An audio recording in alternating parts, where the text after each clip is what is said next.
Bismillahirrahmanirrahim. Assalamualaikum warahmatullahi wabarakatuh. Selamat datang. Selamat datang para peserta seminar dahsyatnya Retail Laut dalam pengembangan 6 literasi dasar untuk usia dini. Perkenalkan, nama saya Windiarti. Boleh dipanggil Mbak Windy, Mbak Windiarti, atau Jengmin Windy. Saya adalah salah satu Jengmin di Retail Laut Jateng. Sebelum kita mulai acaranya, baiknya kita berdoa terlebih dahulu, berdoa sesuai dengan kepercayaan dan agamanya masing-masing. Ya, berdoa dimulai.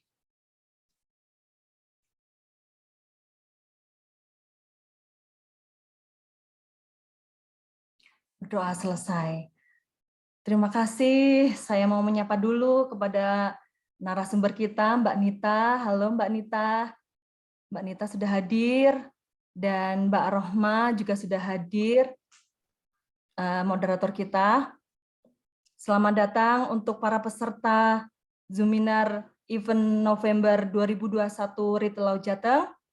Terima kasih sudah menyempatkan untuk gabung dengan acara komunitas kami. Acara ini disponsori oleh, sebentar saya izin share screen dulu ya.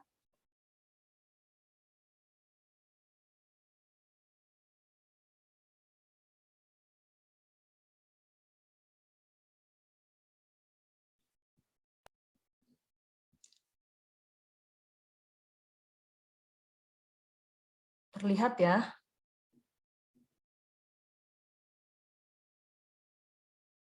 Acara sharing session Minggu 28 November 2021, dahsyatnya Retail Laut dalam pengembangan 6 literasi dasar anak usia dini, dengan narasumber Mbak Yunita Hernawati SPD dan moderator Ibu Syukur Rahmawati SPD, dan disponsori oleh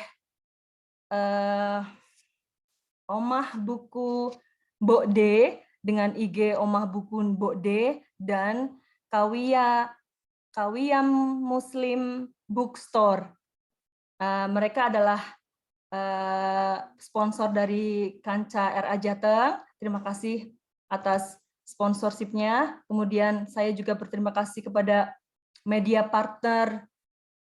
Hari ini adalah Retail Laut Soloraya, Retail Laut Semarang, Retail Laut Kebumen, Purworejo Membaca Nyaring, Retail Laut Salatiga. Terima kasih atas dukungannya karena sudah sudah menyebarkan flyer kami ya. Terima kasih juga untuk teman-teman dan kanca-kanca RA Jateng yang sudah berkenan menyebarkan flyer ini sehingga acara ini bisa berjalan. Oke, terima kasih. Kemudian sebelum kita memasuki acara, saya akan ini ya, foto dulu ya. Sudah 60 peserta di sini, lumayan banyak. Kita foto dulu. Silakan untuk teman-teman buka kamera. Mari kita foto dulu. Ini tetap ini gimana?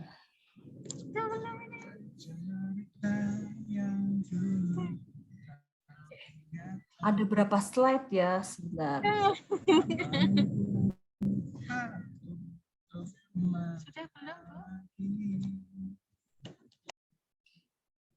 Sebentar, ada 3 slide.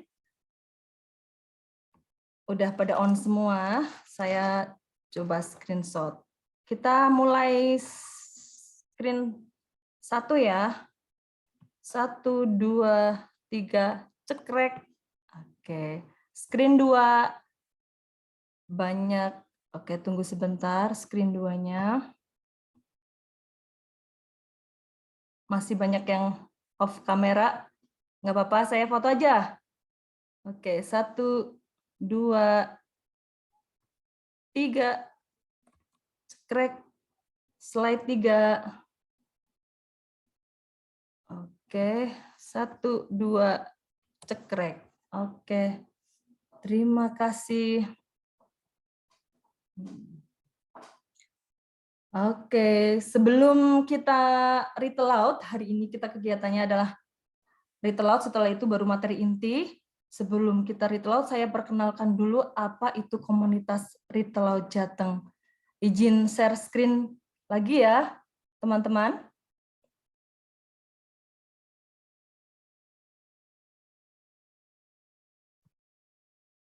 Cek, terdengar? Kedengeran Mbak Windy. Oke, sebentar share screen. Saya share screen dulu.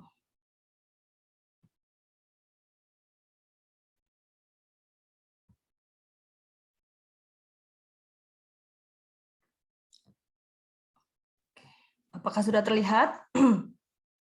Saya perkenalkan dulu apa itu komunitas retail out Jateng.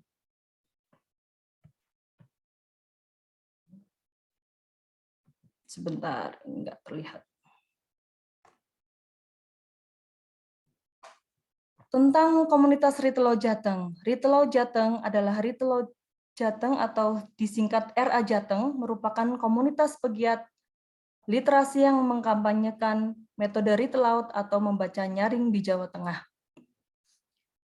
Tujuan RA Jateng antara lain memperkenalkan sekaligus melakukan kampanye budaya membaca nyaring kepada masyarakat Jawa Tengah, memotivasi setiap orang tua untuk melakukan praktek retail out atau membacakan nyaring kepada anak minimal 15 menit per hari.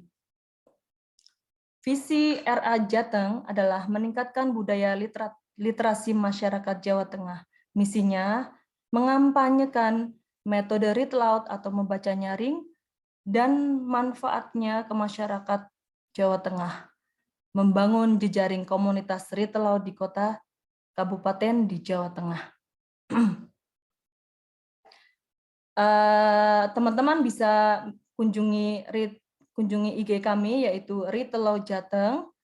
Kami memiliki media sosial yaitu IG dan WhatsApp WA Group. Untuk WhatsApp Group ini khusus untuk kanca-kanca RA Jateng, yaitu kami setiap setahun sekali merekrut open member, untuk memulainya lagi tahun depan.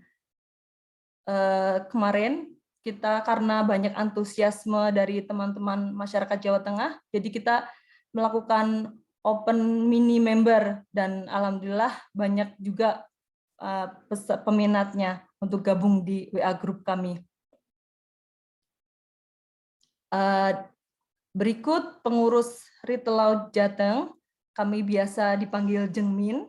Ada Jengmin Ari, Jengmin Asna, Jengmin Dita, Jengmin Vera, Jengmin Irma, Jengmin Ita, Jengmin Nindya, Jengmin Unik, dan saya sendiri. Kita ada 9 pengurus dan anggota Kanca RA Jateng ada sekitar 197 di seluruh Jawa Tengah ini. Untuk pembagian teman-teman di wilayah daerah ini belum diperbaharui lagi ya, karena kemarin kita habis melaksanakan open member belum masuk. Tapi teman-teman Kanca RA Jateng ada sekitar 197. Kegiatan komunitas RA Jateng yaitu kita sudah melaksanakan TOT 3 kali. Yang pertama Training of Trainer batch 1 dan TOT batch 2 dan TOT bersama TOT khusus, TOT spesial bersama teman-teman Himpaudi. Training of Trainer Retail Out itu sendiri adalah RA Jateng juga turut mencetak pemateri retail out dari seluruh Indonesia melalui kegiatan Training of Trainer Retail Out atau disingkat TOT. RA Jateng telah melaksanakan TOT dalam 3 gelombang. Sebagai pembicara adalah Ibu Rosi, pakar kegiatan retail out di Indonesia. Di kegiatan komunitas kami ada kulwap, kita beberapa kali melaksanakan kulwap, bisa kadang kita kulwap secara intern, ada juga kulwap secara umum. Ada Zoominar, kita sudah beberapa kali melaksanakan Zoominar.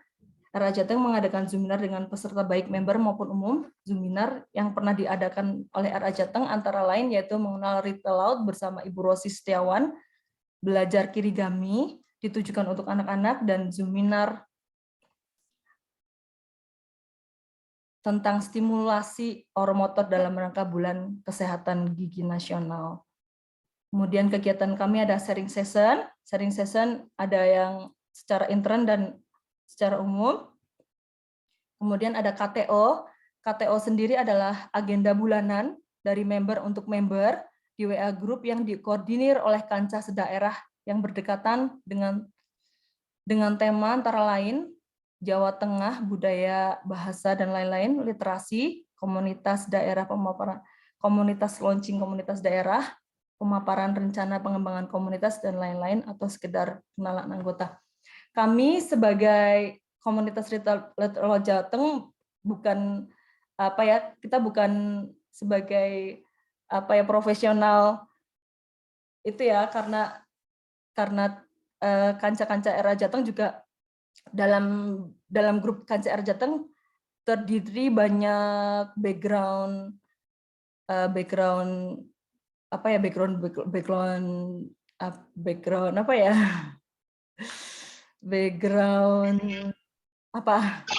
Profesi ya, Mbak?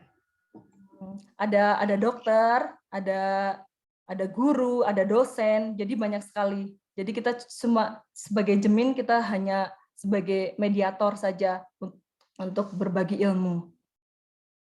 Kemudian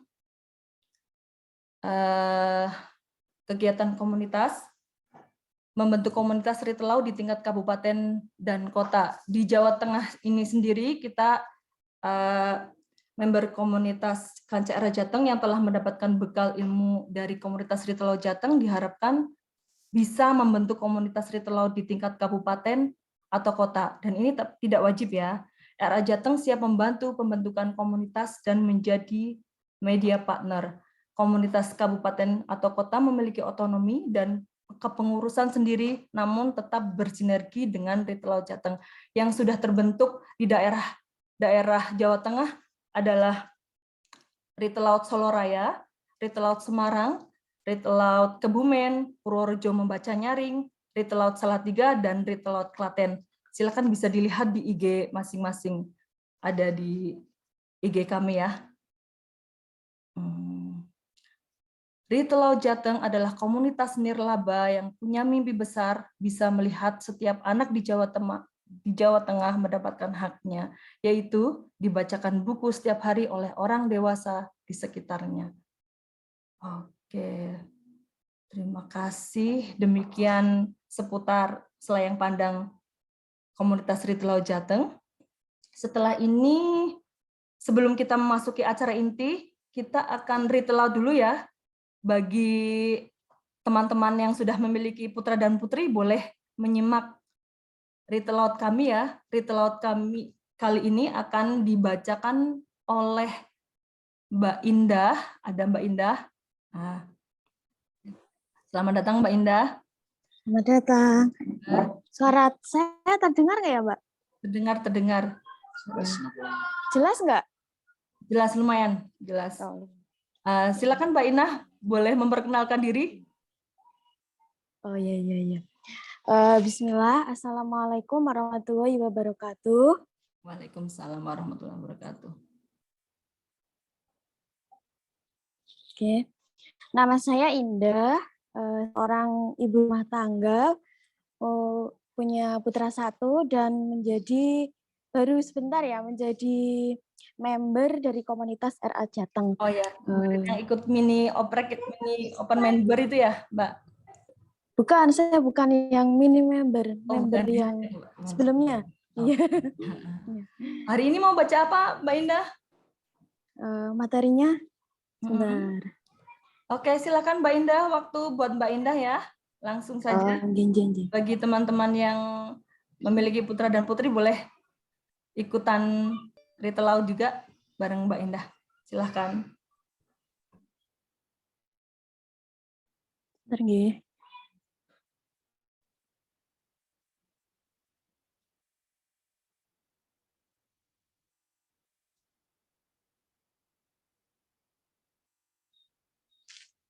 Oke, bismillah, langsung saja ya.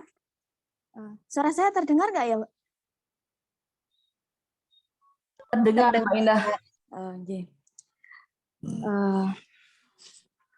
Saya membacakan buku dengan judul Yena dan Uang Hijau. Penulisnya Eva Y. Nukman. Ilustratornya Eugenia Gina. Diterbitkan oleh Otoritas Jasa Keuangan. Coba lihat di sini ada gambar anak dan uang ya. Namanya Yena. Dan uangnya berwarna hijau. Next. Kita membaca surat dari Pak Tirta terlebih dahulu. Bunyinya suratnya, hai anak-anak Indonesia, pernahkah kamu melihat ibu atau ayah berbelanja? Jika pernah, apakah kamu tahu bahwa uang itu bermacam-macam bentuk dan warnanya? Nah, anak-anakku, dalam buku ini kamu akan mengenali bahwa bentuk dan warna uang itu berbeda karena nilainya berbeda. Yuk, ikuti cerita Yena dan uang hijaunya. Edukasi dan perlindungan konsumen Otoritas Jasa Keuangan. Oke, next. Coba kita lihat ada gambarnya siapa ya di halaman 4 ini. Yena dan Kak Ranti mau pergi ke pasar kaget. Ibu menyuruh Kak Ranti mengambil uang di atas meja. Iya. Lanjut. Iya, ada gambar uang.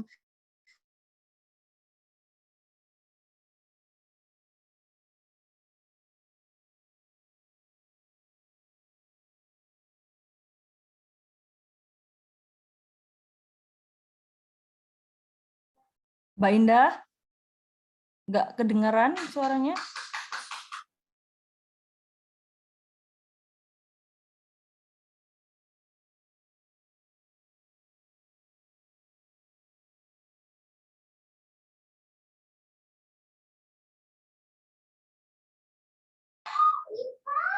Cek, cek. Hilang suaranya memang ya? Iya, Mbak. Mbak Indah? Iya, Mbak Indah nggak kedengaran. Kita tunggu sebentar ya. Mungkin ada trouble.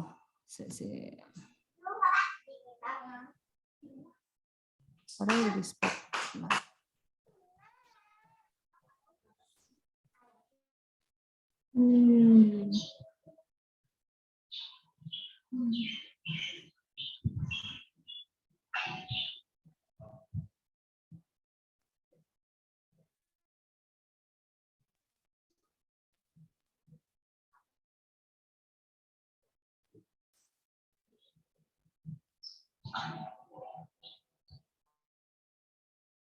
Oke, gimana ini ya, Mbak Indah?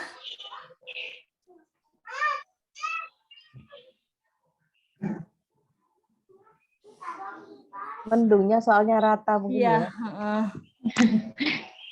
Ini gimana? Kita Terus kan yang baca mungkin siapa? Iya. Mbak Indah, halo? Apa saya yang share screen? Halo Mbak Indah. Ini coba stop share screen dari Mbak Indah, bisa nggak? Iya, ini aku coba. Nggak bisa ya?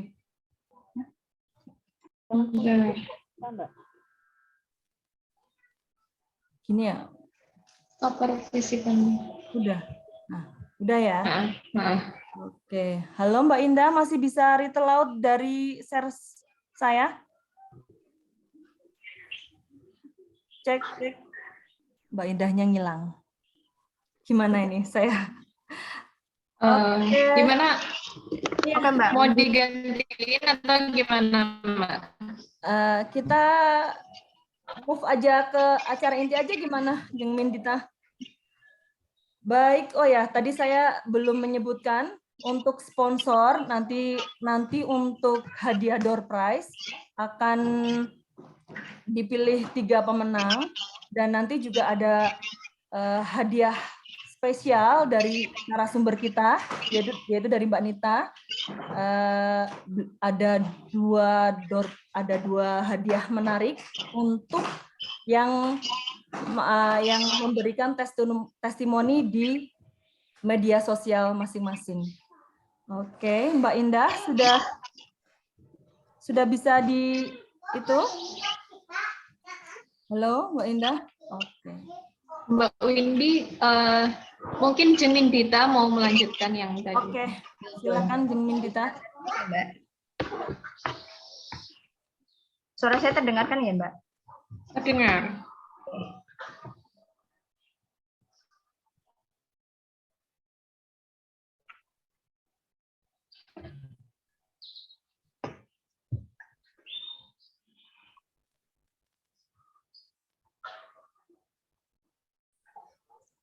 Mbak, Zoom-nya nge-close ya? Mohon maaf, Gimana? iya, nge-close ya. Mungkin sinyalnya, Mbak. Jadi keluar sendiri. Oh, sinyal dari saya ya? Ya, gimana Mbak Indah? Ya, Kita bisa melanjutkan lagi. Bisa lanjut? Tadi sampai mana ya, Mbak? Masih Tadi di dari pertama aja. Udah ada anak-anak yang pada nungguin. Oh iya. Iya, benar. Dari Sampai uang di atas meja tadi. tak ulang dari awal saja ya?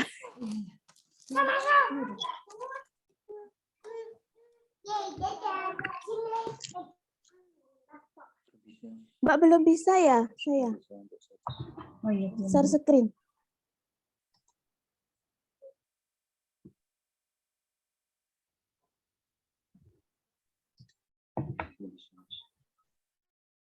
Karena keluar tadi jadi nggak bisa nggak bisa dijadikan co-host. Oh, karena keluar nggak bisa. Kita share screen-nya dari Mbak Windy aja, Mbak. Oke. Saya Sebentar. share screen. Bismillahirrahmanirrahim.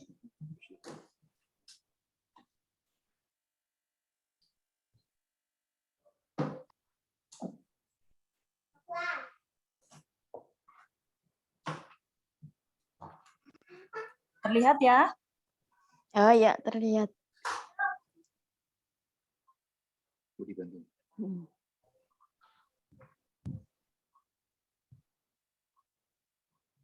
oh, sampai.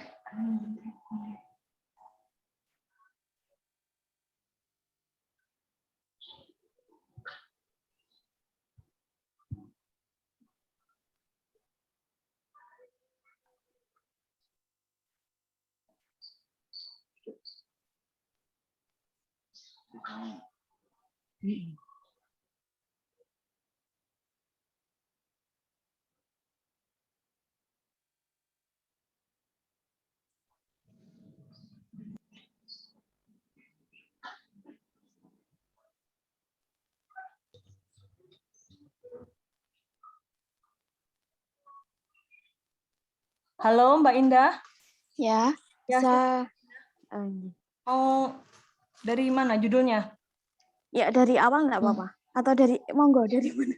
Langsung aja Mbak, langsung Oh, iya. ya, langsung ke halaman ini. Ini aja Mbak. Oh ya. Yena dan Kak Ranti mau pergi ke pasar kaget. Ibu menyuruh Kak Ranti mengambil uang di atas meja. Ya, coba kita lihat di atas meja ternyata banyak uang ya. Ada warna-warni.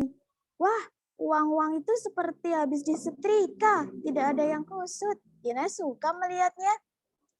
Next, Mbak. Hah? Ada uang berwarna hijau. Yena suka warna hijau. Ternyata Yena itu suka warna hijau. Sebenarnya Yena hanya mau uang hijau, tetapi uang coklat juga cukup menarik dan tidak suka warna abu-abu. Kenapa ya Yena tidak suka warna abu-abu? Coba kita lihat selanjutnya.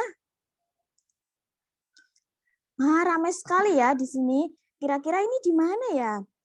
Di pasar kaget ada penjual aksesori. Yena mau pergi ke situ. Ternyata ini di pasar kaget. Banyak sekali penjual dan pembelinya ya. Terlihat sangat ramai. Coba selanjutnya. Wow, semuanya cantik. Terlihat ada banyak aksesori ya. Ada jepit, pita, dan bando. Coba selanjutnya. Jepit hijau pupus ini kali. Yena mau 2. Ternyata Yena itu suka warna hijau. Jepit pupus hijau suka.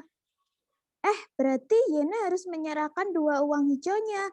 Yena tidak mau. Lebih baik Yena memilih yang lain saja. Kenapa ya Yena tidak mau? Coba next. Bando hijau itu juga menarik. Yena bisa membayar bando ini dengan uang coklat. Ternyata Yena juga suka bando hijau. Namun Yena sebenarnya lebih suka jepit ini. Bagaimana ya? Yena bingung. Bagaimana ya kira-kira? Coba kita baca selanjutnya. Oh, kenapa ibu itu mendapat uang hijau? Yena juga mau mendapat tambahan uang hijau. Next.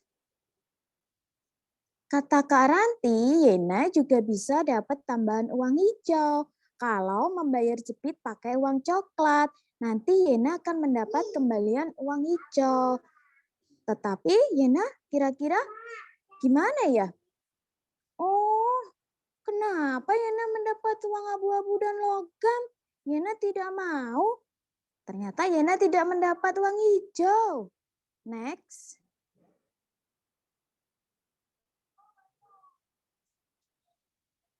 Bagaimana kalau kita bertukar? Ibu tadi menawarkan. Ternyata Yena itu mau kembalian uang hijau. Padahal nominalnya sama ya. Kata Kak Ranti, uang abu-abu juga bisa untuk beli es buah. Usul Kak Ranti. Kira-kira? Buku ini menceritakan tentang Yena menyukai warna hijau, termasuk uang hijau, jepit, bando, dan pita hijau. Bagaimana kalau ibu-ibu suka hijau atau merah ya? Cukup sekian ya. Bila ada kesalahan, mohon maaf yang sebesar-besarnya. Wabillahi taufiq walhidayah. Wassalamualaikum warahmatullahi wabarakatuh. Waalaikumsalam warahmatullahi wabarakatuh. Terima kasih Mbak Indah. Baik, kita langsung ke inti acara kita, yaitu dahsyatnya Read Aloud dalam pengembangan 6 literasi dasar untuk anak usia dini. Acara ini akan dipandu oleh Mbak Moderator, yaitu Mbak Rohmah. Sebentar. Siap ya Mbak Rohmah ya? Saya akan bacakan CV Mbak Rohmah terlebih dahulu. Izin share screen lagi ya.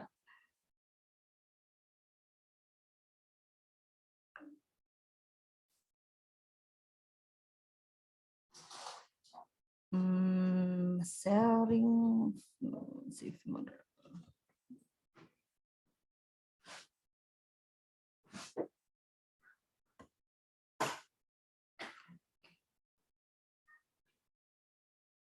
Terlihat ya? Terlihat belum? Belum ya? Sudah terlihat? Sudah.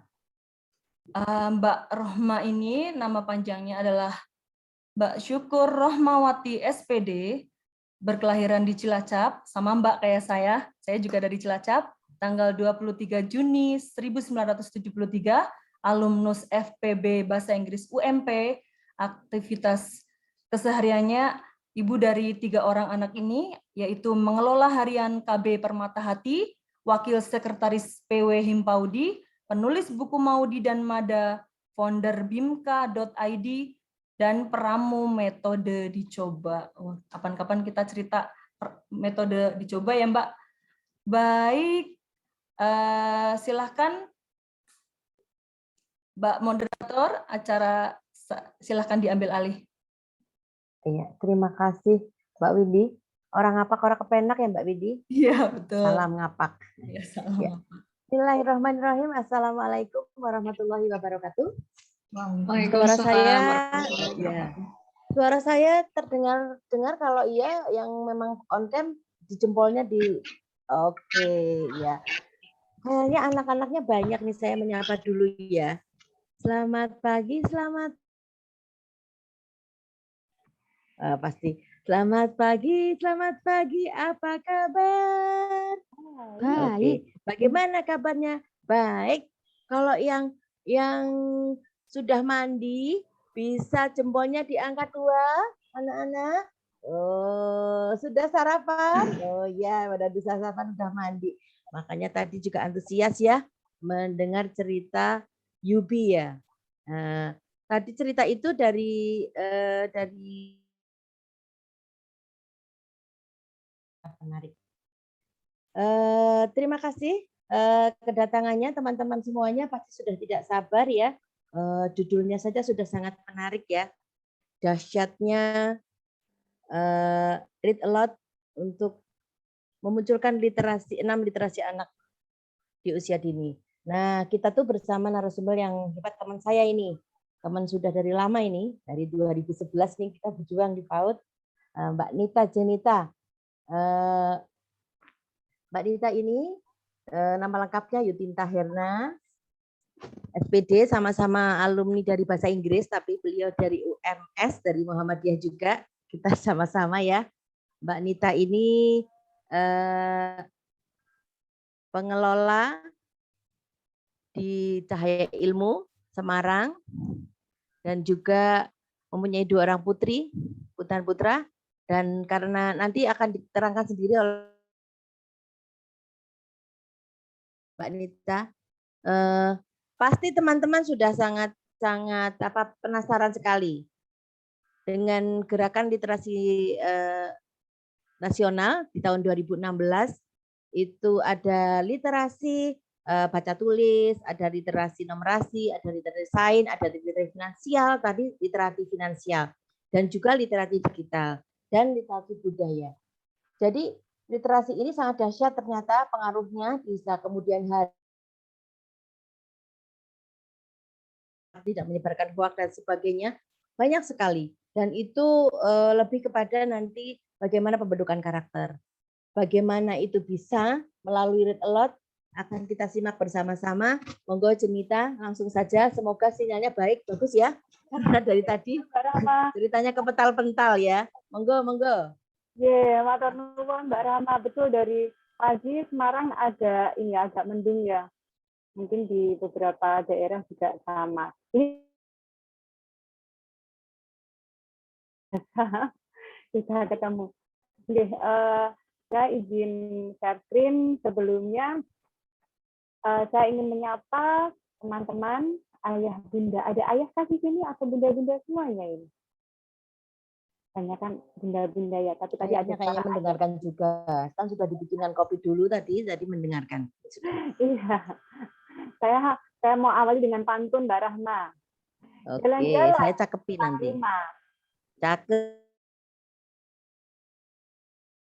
Cakep. Selamat pagi ayah bunda semua. Cakep. Semoga kita semua sehat dan bahagia. Cakep. Luar biasa sekali pada hari ini bisa menyapa bunda-bunda yang ada di ruang virtual Zoom ini ya. Meskipun di hari Minggu, yang biasanya waktunya kumpul nih dengan keluarga, dengan putra-putrinya, tapi beberapa jam ke depan nih benar-benar meluangkan waktunya untuk kita bertemu, bisa melihat atau menyapa bunda-bunda yang cukup cerah ceria hari ini didampingi putra-putrinya. Semoga bunda-bunda semuanya dalam keadaan sehat walafiat ya, tidak kurang satu apapun. Nikmat yang selalu kita syukuri karena sehat itu mahal harganya, dan semoga sehat kita juga sehat yang bermanfaat, bisa mendampingi putra-putri kita, menjadikan mereka anak yang luar biasa nantinya. Ya. Sebenarnya ini juga event yang kedua kalinya ya Mbak Rahma ya kita berduet seperti itu. Ya. Dalam kesempatan kali ini kita akan belajar bersama berkaitan dengan tadi yang sudah disampaikan oleh Jengmin Nindi juga Mbak Rahma nih ya.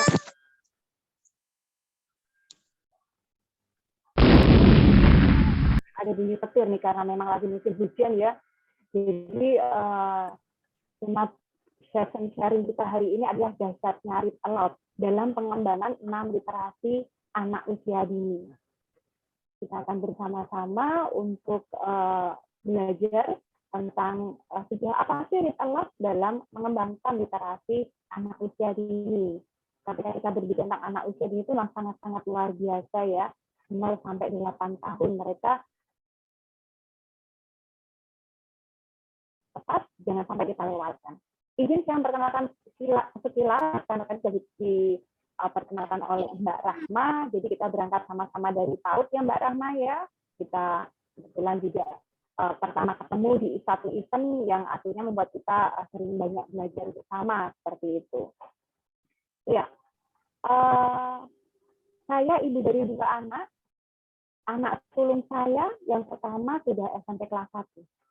Kemudian anak bungsu saya SD kelas 1. Jadi tahun ini bareng sama-sama masuk ya, satu di SMP, satu di SD. Mereka berdua adalah anak dari generasi yang berbeda. Kalau kakaknya generasi Z, sementara adiknya generasi Alpha.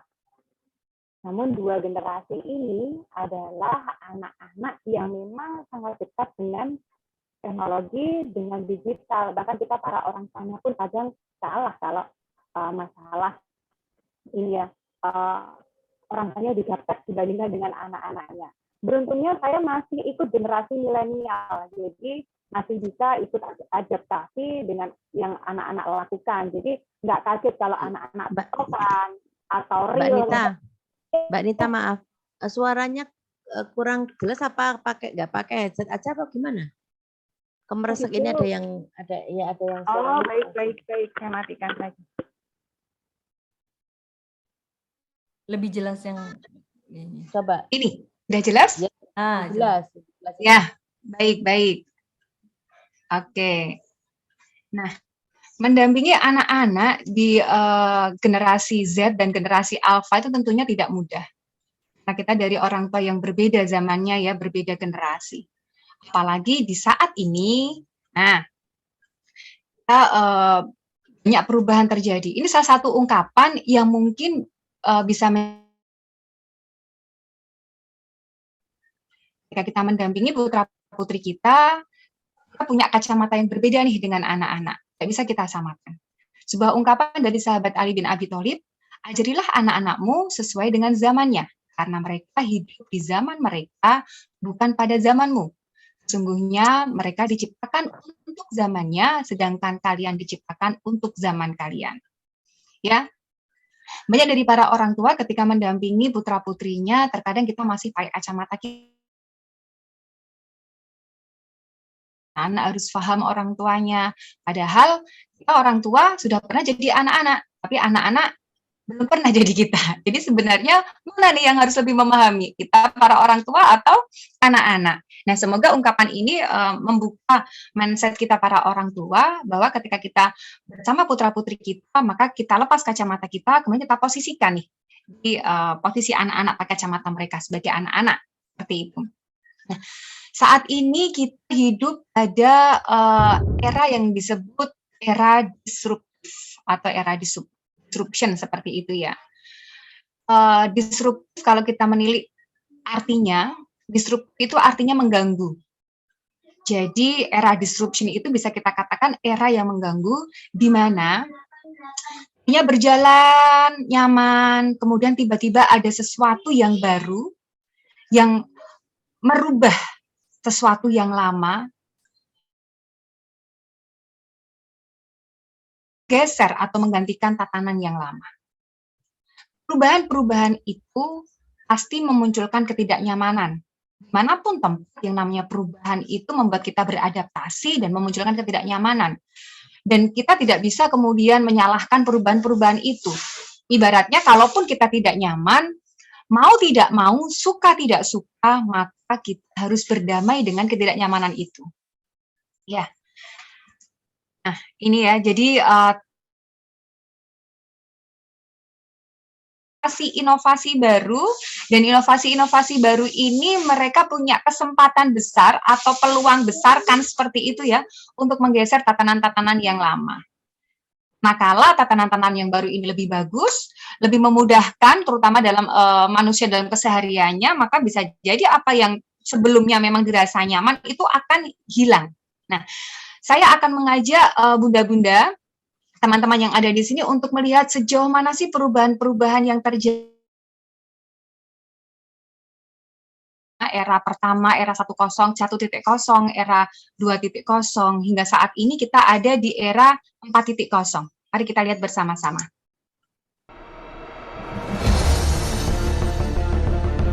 Revolusi industri 1.0. Jadi pada tahun 1760 sampai dengan 1840. Pada saat itu, banyak perusahaan menggunakan tenaga manusia dan hewan. Nah, di revolusi mesin uap, di mana mesin uap ini menggantikan tenaga manusia, sehingga produktivitas di perusahaan atau di pabrik semakin meningkat. Nah, di revolusi industri ini memunculkan dampaknya adalah pengangguran massal, karena banyak tenaga manusia kemudian tergeser oleh mesin uap ini. Jadi demonstrasi massal menuntut lapangan kerja. Tentu saja para perusahaan memilih menggunakan mesin yang kemudian revolusi industri 2.0 ditandai dengan munculnya listrik. Ya. Kemudian adanya listrik dan juga adanya ban berjalan dalam produktivitas. Jadi kalau dulu perakitan mobil menggunakan tenaga manusia juga ya, jadi butuh waktu lama. Dengan adanya ban berjalan ini lebih cepat, lebih singkat. Nah, ya terjadi lagi revolusi kedua ini juga memunculkan pengangguran banyak. Kemudian di 3.0, di revolusi industri 3.0 ini mulai muncul nih mesin-mesin teknologi sederhana, adanya komputer ya. Kalau dulu zaman saya sekolah itu komputernya yang patung bermunculan, kemudian berkaitan dengan produktivitas juga mulai banyak menggunakan teknologi sederhana seperti itu. Di saat ini kita ada di revolusi industri 4.0, mana banyak bidang-bidang yang berkaitan dengan keseharian kita itu banyak perubahan. Mesin sudah mulai banyak manusia. Ada pekerjaan-pekerjaan yang digantikan oleh mesin. Contohnya, misalnya kayak kita berkunjung ke suatu tempat, parkir seperti itu sudah tidak ada lagi manusia. Atau ketika kita mungkin lewat jalan tol, sudah tidak ada lagi penjaga karcis di sana.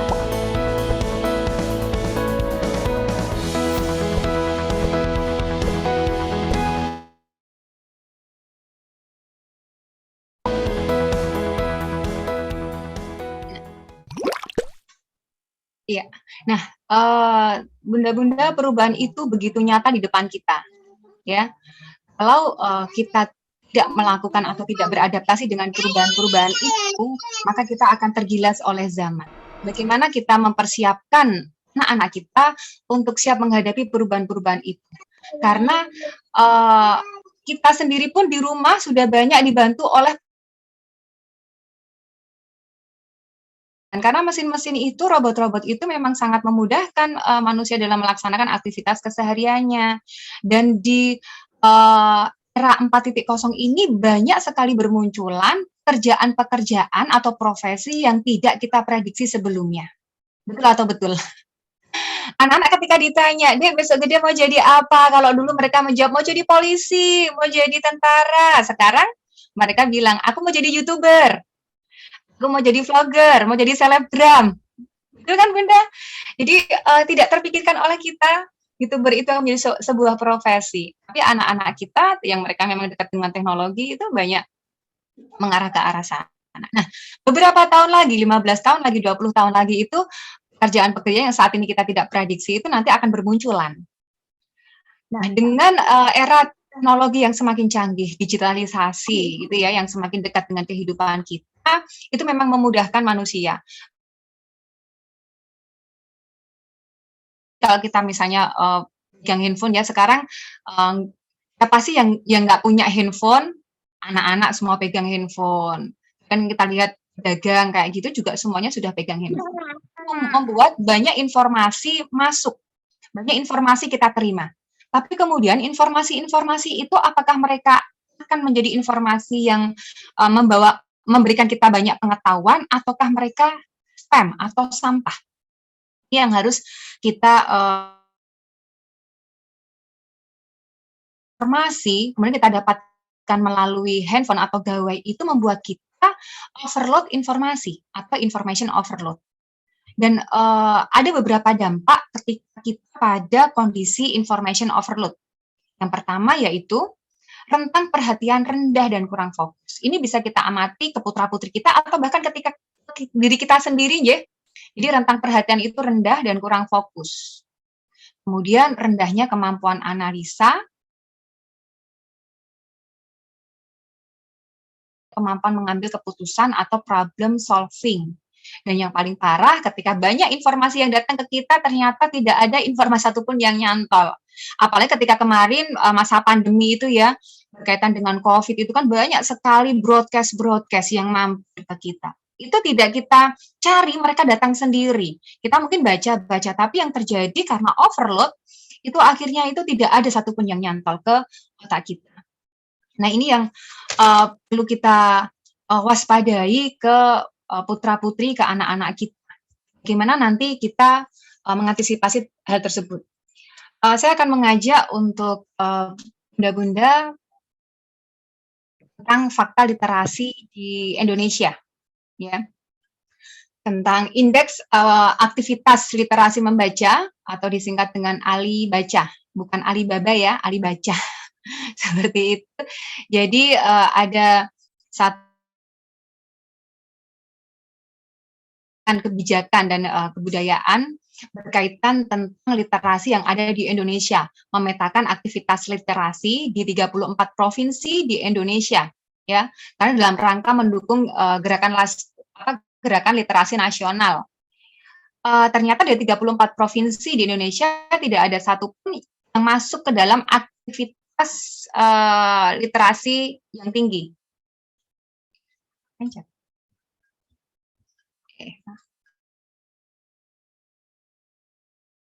Tadi berkaitan dengan indeks Ali Baca tadi ada 4 dimensi yang kemudian menjadi angka seperti itu ya di masing-masing provinsi, di antaranya ada dimensi kecakapan, dimensi alternatif, dimensi budaya, dan dimensi akses, di mana masing-masing daerah dilihat kemudian dipantau sejauh mana sih pemberantasan buta aksaranya, bagaimana masyarakat sekitar menggunakan kebiasaan masyarakat dalam mengakses bahan-bahan literasi, kemudian ketersediaan sarana prasarana yang mendukung untuk peningkatan literasi. Nah, di sini sudah ada grafiknya ya. Kalau kita lihat di Jawa Tengah sendiri, kalau secara indeks Ali Baca nasional itu 37,32, itu angka secara nasional. Kemudian dari indeks Ali Baca nasional di rata-rata itu ternyata ada 9 provinsi yang dengan nilai sedang, kemudian 24 provinsi rendah, dan 1 provinsi sangat rendah. Nah, Jawa Tengah sendiri ada di sedang ya, ada di sedang nih, karena di bawah indeks Ali Baca nasional. Nah, ini yang nantinya kita bersyukur sekali karena kita ada di komunitas Read Aloud Jateng, yang semoga dari komunitas ini nantinya bisa membawa anak-anak kita, generasi masa depan, untuk mereka semakin melek literasi dan membawa Indonesia di indeks Ali Baca nasional yang semakin meningkat, semakin tinggi, begitu ya. Nah, Kemudian untuk menghadapi dengan fakta literasi yang ada, kemudian menghadapi abad 21 nanti yang semakin tidak terprediksi dengan berbagai perubahan dan kemajuan teknologi, kecakapan-kecakapan pergeseran pada abad 21. Ya, di sini ada tiga kecakapan. Yang pertama yaitu literasi dasar, yaitu kemampuan menggunakan core skill atau skill utama untuk kehidupan sehari-harinya. Ya. Dan berikutnya lagi ada kompetensi, ya, kecakapan kompetensi di mana anak-anak disiapkan untuk bagaimana menyelesaikan permasalahan berkaitan dengan karakter, kemampuan anak menghadapi perubahan yang begitu pesat pada lingkungannya. Kalau kita menilik dari kecakapan-kecakapan ini, apakah muncul di sana kecakapan atau penekanan pada mata pelajaran? Tidak kita temukan. Ya, ternyata dari kecakapan-kecakapan yang ada ini, mereka lebih kecakapan-kecakapan ini beberapa sebagian besar itu lebih pada soft skill. Apa soft skill? Soft skill ini tidak dimiliki oleh mesin atau robot.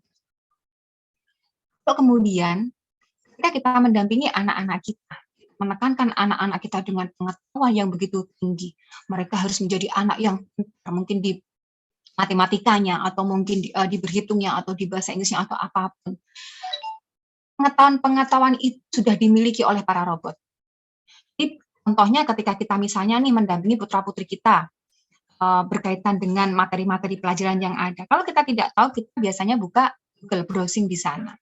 Demikian banyak informasi yang kita cari semua ada di sana.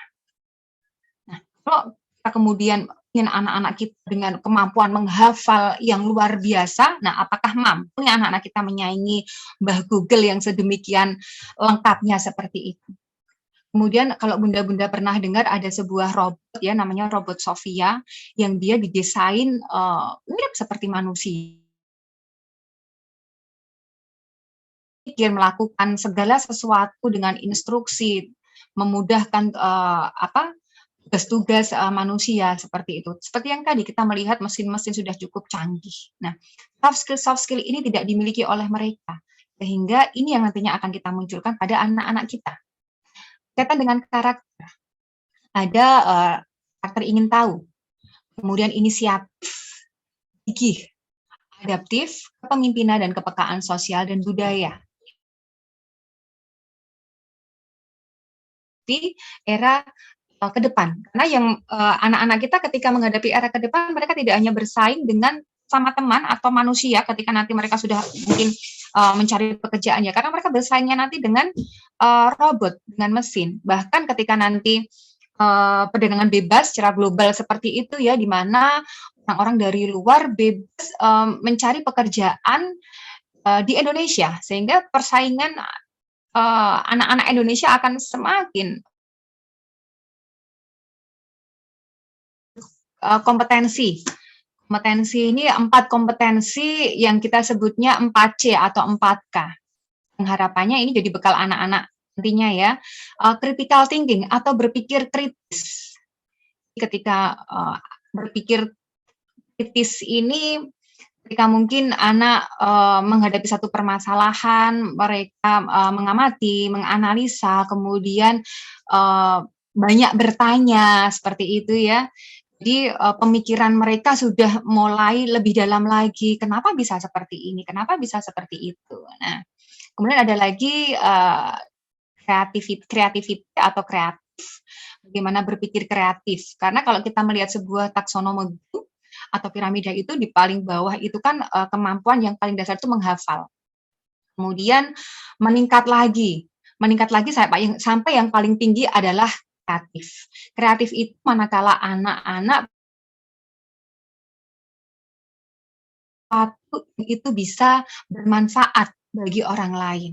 Nah, yang membuat derajat anak-anak Indonesia harus lebih tinggi adalah pada kebermanfaatan tadi. Karena anak-anak berpikir, apa sih yang bisa aku lakukan sehingga aku bisa memunculkan manfaat bagi orang lain? Bukankah kita pernah mendengar ya, sebaik manusia adalah mereka yang paling bermanfaat untuk sesama atau lingkungan sekitarnya. Kemudian K berikutnya komunikatif atau ya komunikatif seperti itu ya. Jadi bagaimana kemampuan bisa berkomunikasi dengan sama teman, dengan orang lain. Seperti ini juga sangat penting untuk anak-anak. Dan berikutnya lagi adalah kolaboratif atau kerjasama. Sepintar apapun anak-anak kita, dia bisa menghafal dengan pengetahuan akademis yang luar biasa, tapi kalau dia tidak bisa kolaborasi, tidak bisa kerjasama, maka dia tidak akan bisa survive untuk menghadapi era berikutnya. Karena dia tidak bisa bekerja sama dengan orang bekal kepada anak-anak kita. Ketika kamu pintar, nak, ajak temanmu untuk sepintar dirimu. Kerja sama, nak, dengan teman-temanmu. Kalau kamu sudah mampu, gandeng temanmu. Itu yang ingin kita tentunya tekankan kepada putra-putri kita. Berikutnya lagi berkaitan dengan kecakapan literasi. Nah, literasi di sini ada 6 literasi dasar. Yang pertama yaitu literasi baca tulis.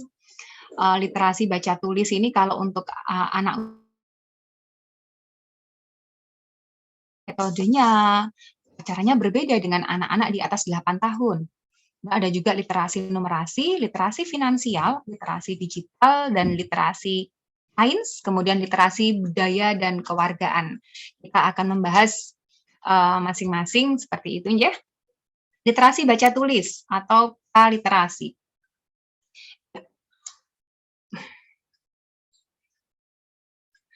Pengetahuan dan kemampuan membaca dan melakukan proses membaca dan menulis, serta kemampuan menganalisis, menanggapi, dan menggunakan bahasa. Jadi literasi baca tulis ini dibandingkan dengan 5 literasi yang lainnya memang literasi yang paling utama. Karena ketika kita menyebut mendengar istilah literasi, untuk pertama kali itu memang berkaitan dengan literasi baca tulis. Atau kalau literasi sendiri kan memang artinya kan ini dia keaksaraan atau melek huruf. 2012 dari literasi ini, istilah literasi ini, di mana tujuannya yaitu pemberantasan buta aksara. Kemudian di Indonesia sendiri mulai santer atau mulai ramai tahun 2015, ya, dengan literasi keluarga. Di tahun 2016 tadi yang disebutkan oleh Mbak Rahma tadi, mulai ada gerakan literasi nasional. Ya, saat ini kemudian kita sering mendengar istilah literasi-literasi seperti itu. Ya, jadi di literasi baca tulis ini tentunya tidak hanya sekedar anak bisa membaca, tapi bagaimana anak-anak ketika mereka berkaitan dengan keaksaraan, baca, menulis itu juga mereka paham dengan apa yang mereka baca. Itu harapannya seperti itu. Nah, kembali lagi saya sampaikan bahwa metode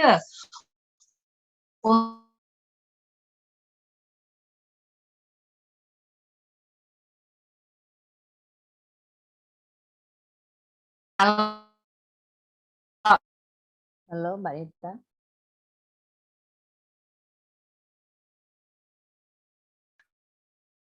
Terus mungkin terpental apa?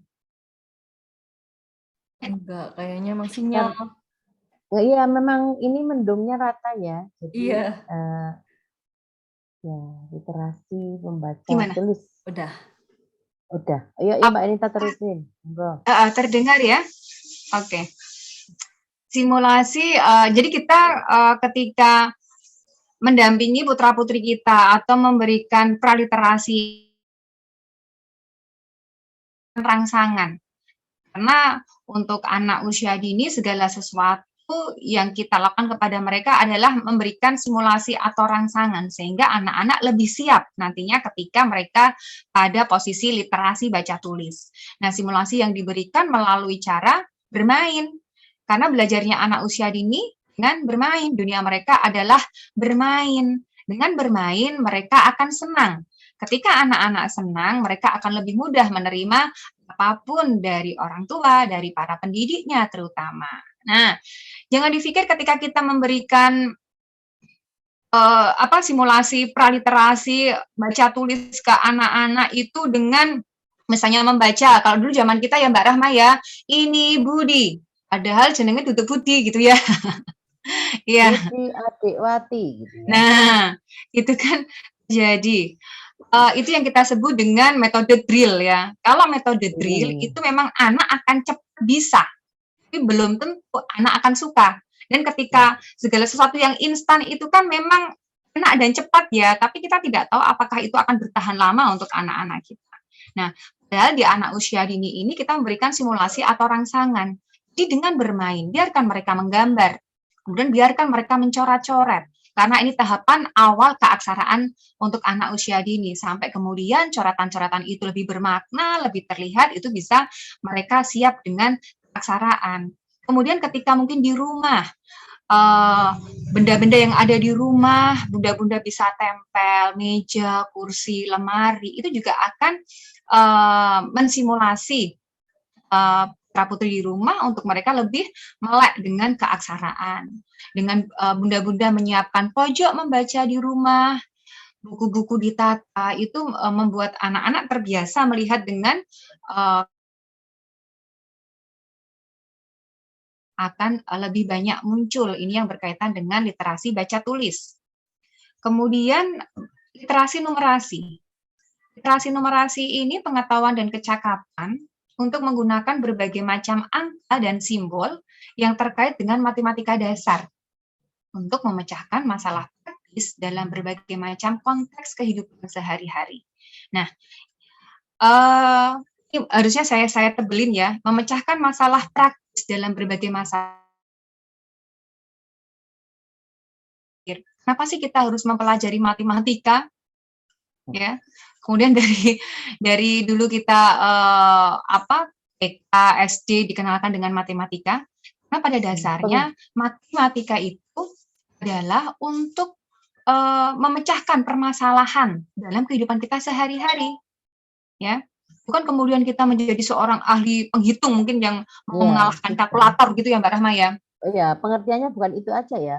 Pemain sepak bola. Betul. Iya, jadi dalam menyelesaikan permasalahan sehari-hari memang anak-anak perlu dikenalkan dengan konsep matematika dasar. Konsep matematika dasar ini pun juga banyak sekali ya, berkaitan dengan angka, dengan pola, seperti itu ya, dengan bentuk-bentuk bangun geometri dan yang lain sebagainya. Kalau kita mau lebih dalam tentang matematika dasar. Kemudian menganalisa informasi yang ditampilkan dalam bentuk grafik, tabel, bagan. Kemudian menggunakan hasil analisis untuk memprediksi dan mengambil keputusan. Nah, kira-kira kalau untuk anak usia dini, apakah mereka sudah bisa kita kenakan dengan grafik, tabel, atau bagan? Kita sudah bisa. Jadi, dan cara apa? Kembali lagi, karena dunia mereka bermain, ya dengan bermain. Katakanlah ketika Bunda sedang menyapu di halaman, kemudian Bunda, aku mau bantu Bunda, baik. Terus Bunda bisa aja anaknya, yuk kita kumpulkan daun-daun. Kita cari, kita hitung batu. Kemudian kita minta anak untuk mengelompokkan besar kecilnya atau jenis-jenisnya. Coba kamu lihat mana yang lebih banyak, mana yang lebih sedikit. Itu secara otomatis kita mengenalkan anak tentang grafik. Ya, jadi dengan bermain setiap harinya itu anak-anak belajar. Ini misalnya ketika Bunda di rumah, Dek mulai berangkat sekolah atau mungkin selesai bermain jam berapa. Ketika adik harus beribadah, terus sholat jam berapa. Kemudian yuk sekarang sudah waktunya tidur. Nah, di situ sudah ada jam di rumah semua pasti sudah ada jam ya, di situ ada angka-angkanya. Memang lebih mudah kalau jam itu ada angka-angkanya gini ya Mbak Rahma ya, kalau di rumah ada anak usia dini ya. Kalau yang cuma garis-garis kayak gitu tuh kadang anak-anak lebih konkret gitu melihat angkanya. Kemudian tadi dengan benda-benda yang ada di sekitar, misalnya ketika Bunda lagi bilang benda-benda yang ada di rumah. Kemudian tadi menghitung, mereka bermain angka seperti itu. Itu kita juga mengenalkan tentang literasi. Seperti itu ya. Kemudian literasi sains. Literasi sains di sini kemampuan menggunakan pengetahuan sains, mengidentifikasi pertanyaan dan menarik kesimpulan berdasarkan bukti-bukti dalam rangka memahami serta membuat keputusan berkenaan dengan alam. aktivitas manusia. Nah, ini biasanya anak-anak yang cerdas natural ini juga mulai kelihatan yang kecil gitu, senang mungkin interaksi dengan benda-benda makhluk hidup yang ada di sekitarnya. Kalau untuk anak usia dini, kita kenalkan benda-benda yang ada di sekitar, baik itu benda mati, benda hidup, ya, sehingga anak-anak kita ajak untuk banyak berpikir dari mana benda-benda ini ada. Pertanyaan yang bisa jadi akan terlontar pada anak-anak, itu yang nantinya akan membuat anak-anak berpikir lebih tinggi lagi. Kemudian ketika misalnya nih anak bertanya, ketika Bunda sedang bercocok tanam nih di halaman, Bunda sedang apa? Nah, ketika Ananda bertanya, Bunda jangan buru-buru menjawab. Tanyakan kembali kepada Ananda, menurut adik Bunda lagi apa? Bunda lagi tanam-tanam ya? Iya, Bunda tanam-tanam apa? Kira-kira menurut ditanam di situ. Gimana ya Bunda cara merawatnya? Nah, di situ ada diskusi dengan anak-anak sehingga mereka pikir semakin dalam lagi. Nah, ini mengenalkan anak pada alam dan gejala-gejala alam dengan ketika Bunda tadi berkebun. Aku mau bantu Bunda siram tanaman. Apa sih kita harus siram tanaman? Nah, ini juga bisa membuat anak berpikir, oh biar tanamannya tumbuh ya Bunda, mereka lagi minum ya Bunda. Ini tadi Rahma ya, ini sedang meniup gelembung ini. Itu apa yang keluar? Nah, ada busa, ada gelembung, tadi air. Ada apa ya, tak kasih sabun kenapa bisa keluar gelembung ya? Nah, ketika anak-anak mungkin sedang membantu Bunda mencuci, itu juga bisa dikenalkan. Mengenalkan anak tentang benda-benda yang ada di sekitar ini membuat mengenalkan literasi sains pada anak-anak kita. Kemudian berikutnya literasi finansial. Pengetahuan atau lagi ya Mbak Nita ya.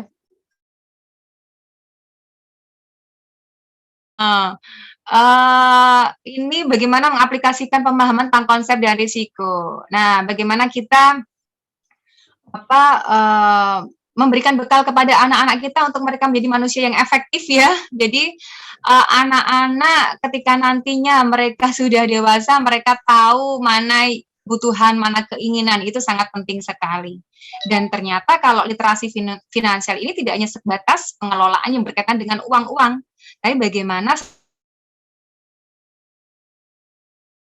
ada beberapa contoh kegiatan ketika kita mengenalkan literasi finansial pada anak. Loh, itu ada anak sedang lipat, ada anak sedang mencuci, apa hubungannya dengan literasi finansial?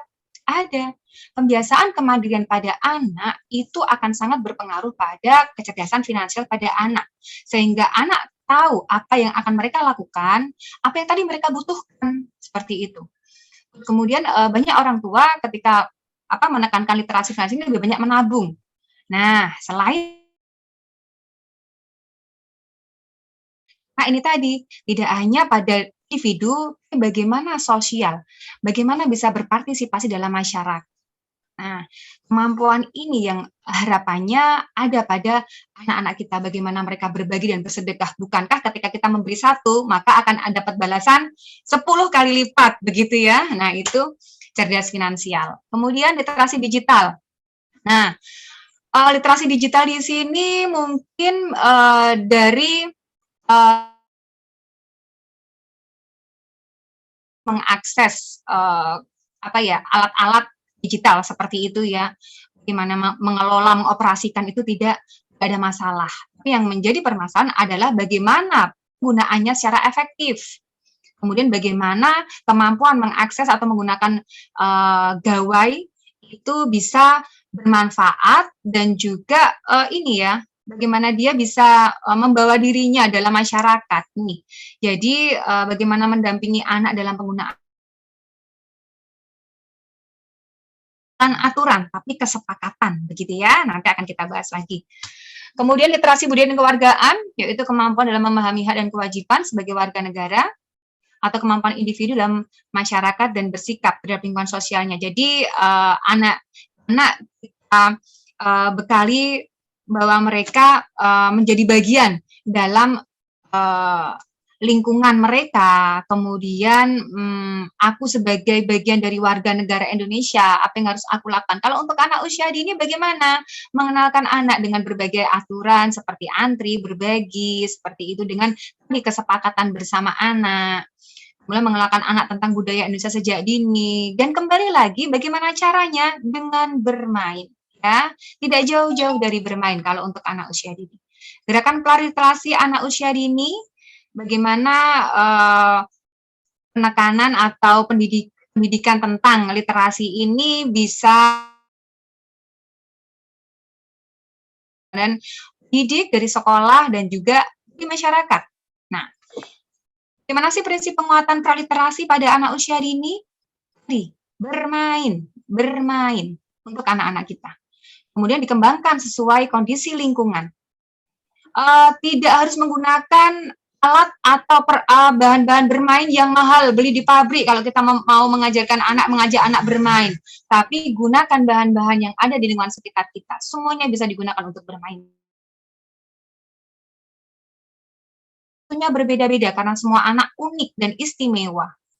Nah, dibangun dari minat anak ini dengan anak bermain. Misalnya ada anak yang tertarik dengan mobil-mobilan, maka kita bisa mengajarkan anak literasi, mungkin numerasi di sana, berapa roda mobilmu, ya. Mungkin untuk bunda-bunda guru yang ada di sini, ketika kita ingin menguatkan literasi dari minat anak, minimalisir atau bahkan hilangkan minat anak. LK lebih banyak atau lembar kerja ya, itu lebih banyak berorientasi pada hasil atau angka. Ketika anak mengerjakan, coba amati wajah-wajah mereka. Apakah mereka senang? Apakah mereka cukup menikmati hanya mengerjakan kegiatan di atas lembar kertas yang ketika dipegang itu rata seperti itu ya, tidak bersensorial, tidak memunculkan satu sensasi tersendiri dan tidak merangsang otak-otak anak. Kemudian melalui budaya di masing-masing tempat, masing-masing daerah, masing-masing keluarga tentunya memiliki budaya-budaya yang berbeda-beda. Ya. Jadi untuk tujuan literasi sendiri membiasakan orang tua membaca buku bersama anak, kemudian pererat hubungan sosial emosional anak dan orang tua, menumbuhkan minat baca anak sejak dini. Nah, membiasakan orang tua membaca buku bersama anak, karena kalau kita mendengar istilah membaca buku itu kan ada beberapa yang bisa dilakukan ya, ada yang Bunda lagi baca majalah, ayah baca koran, itu kan silent reading. Tapi ketika dengan anak adalah dengan bersuara, yang kita sebut dengan read aloud, atau membaca nyaring. Nah, mungkin banyak dari bunda-bunda, konco-konco yang ada di ruang virtual ini mendengar istilah read aloud ya. Jadi read aloud ini dipopulerkan oleh Jim Trelease dalam bukunya yang berjudul The Read Aloud Handbook. Nah, kalau di Indonesia, nyaring di sini bukan kemudian kita teriak-teriak, tidak. Tapi tadi ada yang silent reading, ada yang kemudian dibacakan dengan bersuara. Jadi read aloud adalah aktivitas bacakan buku dengan suara nyaring dan jelas. Read aloud adalah metode yang paling murah, mudah, dan bisa dilakukan oleh siapapun. Siapapun para orang tua bisa membacakan mendampingi putra-putrinya untuk read aloud, apapun itu. Ya, yang penting memang bisa membaca. Jadi perlu meluangkan waktu 10 hingga 15 menit saja per harinya. Namun kuncinya adalah konsisten. Nah, kalau itu nanti dilakukan hanya sepekan sekali, maka juga dampaknya tidak akan terasa. Jadi tidak perlu yang kita dalam setiap kali pertemuan atau ingin membaca bersama putra-putri kita 30 atau 60 menit seperti itu lama, karena kan terkadang kondisian masing-masing anak berbeda-beda. Ada anak yang mungkin tenang dalam waktu lama, ada yang sebentar mereka udah gerak ke sana ke sini, lari ke sana ke sini begitu ya. Nah, cukup 10 sampai 15 menit dalam setiap harinya, tapi kita konsisten. Dan kemudian terkadang ada muncul alasan, saya nggak punya buku, Bu. Buku memang mungkin bagi sebagian orang buku itu masih merupakan barang mewah. Tapi dengan saat ini buku itu semakin mudah diakses. Digital book, e-book itu banyak bertebaran di mana-mana. Sehingga kesempatan untuk kita mendapatkan banyak cerita untuk putra-putri kita itu akan sangat mudah sekali. Nah, yang terjadi ketika anak dibacakan buku atau saat read aloud adalah anak menyimak. Kemudian mereka fokus dan setelah mendengar kalimat-kalimat dari buku itu, imajinasi mereka semakin tinggi. Nah, anak-anak usia dini itu imajinasinya luar biasa dan unpredictable, tidak bisa kita tebak. Ketika mereka punya senang dan anak-anak mendapatkan pengetahuan. Anak-anak yang biasa dibacakan buku akan terbiasa dengan kegiatan membaca. Awal dari mau membaca, bisa membaca, dan anak akhirnya gemar membaca. Ya, ini untuk manfaatnya, ada 4 manfaat read aloud secara neurologis, pendidikan, psikologis, dan sosiologis. Nah, ini ya, jadi ketika kita read aloud dengan putra-putri kita, begitu banyak buku yang ternyata buku-buku itu, cerita-cerita itu akan semakin menguatkan anak, mengembangkan anak, untuk mereka semakin kuat dalam hal literasi, baik itu tadi literasi baca tulis, numerasi, sains, digital, itu semuanya sudah banyak cerita-cerita yang bisa kita berikan untuk putra-putri kita. Tidak banyak anak yang belajar mencintai buku dari dirinya sendiri, maka harus ada orang yang memancing mereka masuk ke dalam dunia bahasa tertulis yang indah. Dan kita, para orang dewasa di sekeliling anak, harus mengenalkan itu. Ya. Read aloud, ya, ini sudah selesai. Oke, ya. Jadi jika kita ingin anak-anak kita semakin optimal dalam perkembangannya, ada 6 aspek, kemudian literasinya, literasi bahasanya semakin berkembang lagi, maka mulai sekarang mari kita bacakan buku untuk anak-anak kita dengan read aloud, perkembangan mereka insya Allah akan lebih optimal. Ini Ya. terima kasih Mbak Anita ya. Ini antriannya sudah lebih 2 menit, tapi nggak apa-apa kayaknya memang tuntas ya. Mbak Windy dimaklumi ya, Mbak Windy ya. Karena ya, ini yang tanya udah banyak ini. Langsung saja saya deh. tutup suatu ya. Ya. Langsung saja ya Mbak Anita ya. Ini pertanyaannya ini dari Monggo, Mbak Pekanbaru, Rahma. ada dari Wonogiri, ini dari penasaran ini ya. Ini langsung saja nih Mbak Anita ya. Pertanyaannya. Anidita Fabiana itu punya putra yang 2,5 tahun, kebiasaan membacanya dengan tidur. Jadi menghilangkan kebiasaan membacanya dengan dibacaan dengan tidur gimana? Karena kalau dibacakannya enggak dengan tiduran itu lari-lari. Ya, langsung saja apa aja Mbak Rahma? Kenapa? Langsung saja apa aja ya? Ya langsung aja biar. Iya. Siapa tadi namanya? Bersyukur sekali punya putra usia 2,5 tahun yang dia punya kebiasaan dibacakan buku tapi sambil tiduran begitu ya, atau menjelang dia tidur. Kalau untuk membacakan buku atau kita dengan aktivitas read aloud ini sebenarnya memang tidak ada waktu-waktu khusus kapan kita harus membacakan buku untuk putra-putri kita. Tidak mengapa Mbak, yang paling penting pada hari itu Mbak sudah ada waktu untuk membacakan buku kepada putra Mbak. Jadi kalau mungkin atau nanti kalau ketika nanti usianya pun mungkin sudah semakin dewasa, itu akan meningkat lagi kemauan dan kesukaannya dalam hal membaca.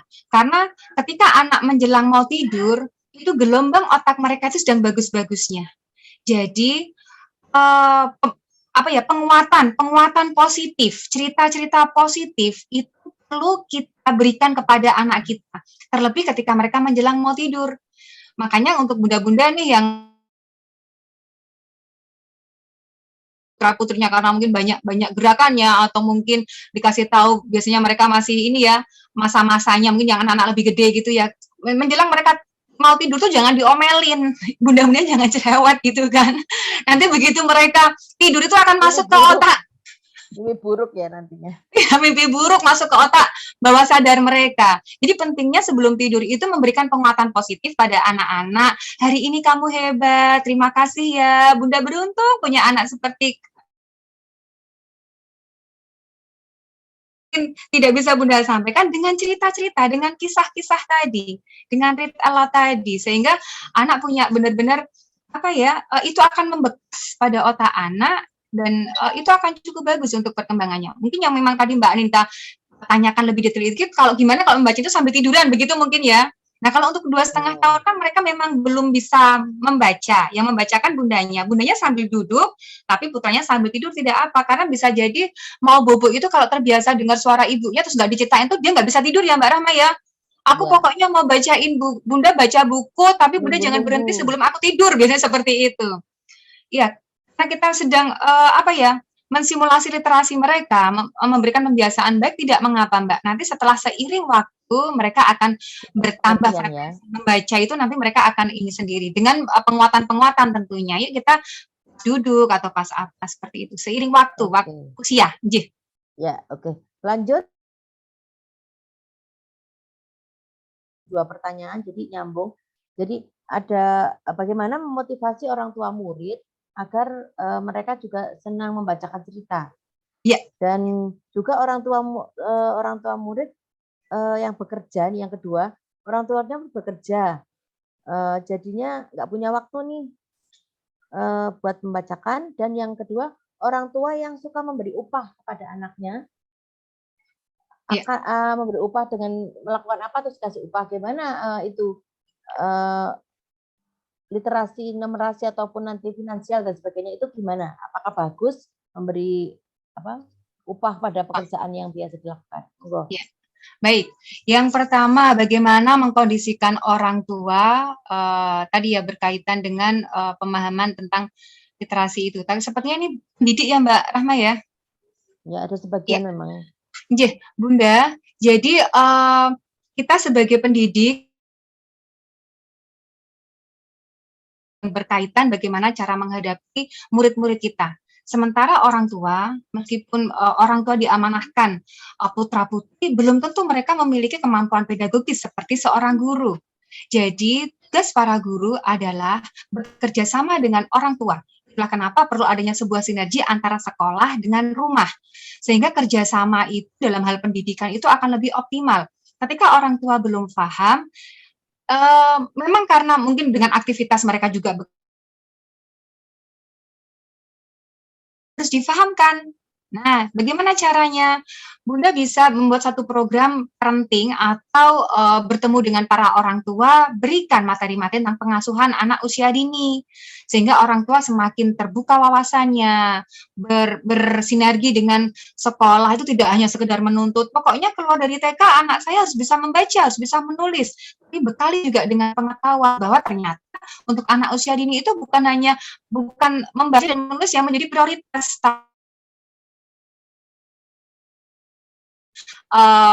anak usia dini itu yang memang harus kita kuatkan kepada orang tua. Kalau orang tua belum tahu, wajar kalau mereka kemudian menuntut atau mungkin menyampaikan protes atau apapun yang mereka belum paham. Jadi itu ya Bunda, duduk bersama orang tua, Bunda bisa munculkan program-program tadi, program parenting, kelas parenting ya bersama dengan orang tua. Kemudian yang kedua tadi yang upah nomor 3, yang kedua apa Mbak? Ada orang tua yang kemudian memberikan upah. Nah, upah itu berarti berupa uang ya. Mungkin bagi orang tua itu berarti sebuah bentuk apresiasi atau reward. Ya. Nah, ketika anak melakukan sebuah prestasi atau ketika anak melakukan sebuah pencapaian di mana itu baik dan di mana itu membanggakan orang tua, memang orang tua pendidik harus memberikan sebuah apresiasi, memberikan sebuah reward. Tapi kembali lagi, reward itu tidak hanya sekedar uang. Kata kamu hebat. Tapi ketika pun orang tua tersebut memberikan satu uang, semoga itu di awalnya sudah ada kesepakatan dulu nih dengan anak. Ya, karena tidak tahu ya, kita tidak tahu yang. Betul, tidak tahu di awalnya. Jadi kalau tiba-tiba, wah kamu pintar nih dikasih uang, seperti itu. Ataukah di awal itu sudah ada kesepakatan. Kalau memang anak tiba-tiba melakukan sesuatu kemudian langsung diberi upah tanpa ada kesepakatan, itu memang nantinya akan berdampak kurang baik bagi anak, karena anak melakukan sesuatu hanya karena kesepakatan. Misalnya nih, nanti kalau kamu bisa apa ya, bisa baca surat apa misalnya, atau berbuat baik atau apa, nanti Bunda kasih deh, tapi kira-kira mau buat apa ya? Nah, ditanyakan kepada anak, kalau mereka punya uang, itu mereka mau buat apa? Terus kemudian manfaatnya untuk mereka apa? Itu sudah mulai boleh kita diskusikan dengan anak-anak kita. Terkadang anak-anak usia dini itu kan belum begitu paham ya dengan keberadaan uang ya. Jadi mengajar ya ini 1.000, 2.000 atau 5.000 seperti itu kan, tambah-tambahan kayak gitu, pusing ya Mbak Rahma ya. Ya, dengan tadi berdiskusi, kemudian menanyakan sejauh apa. Jadi biasanya sih kalau saya dengan anak-anak itu tiap pagi itu kan kita ada kayak kaleng infak gitu ya Mbak Rahma di rumah. Jadi setiap pagi, Ya, hari ini sudah ini belum, kenapa sih kita harus seperti itu? Bisa akan muncul pertanyaan pada anak.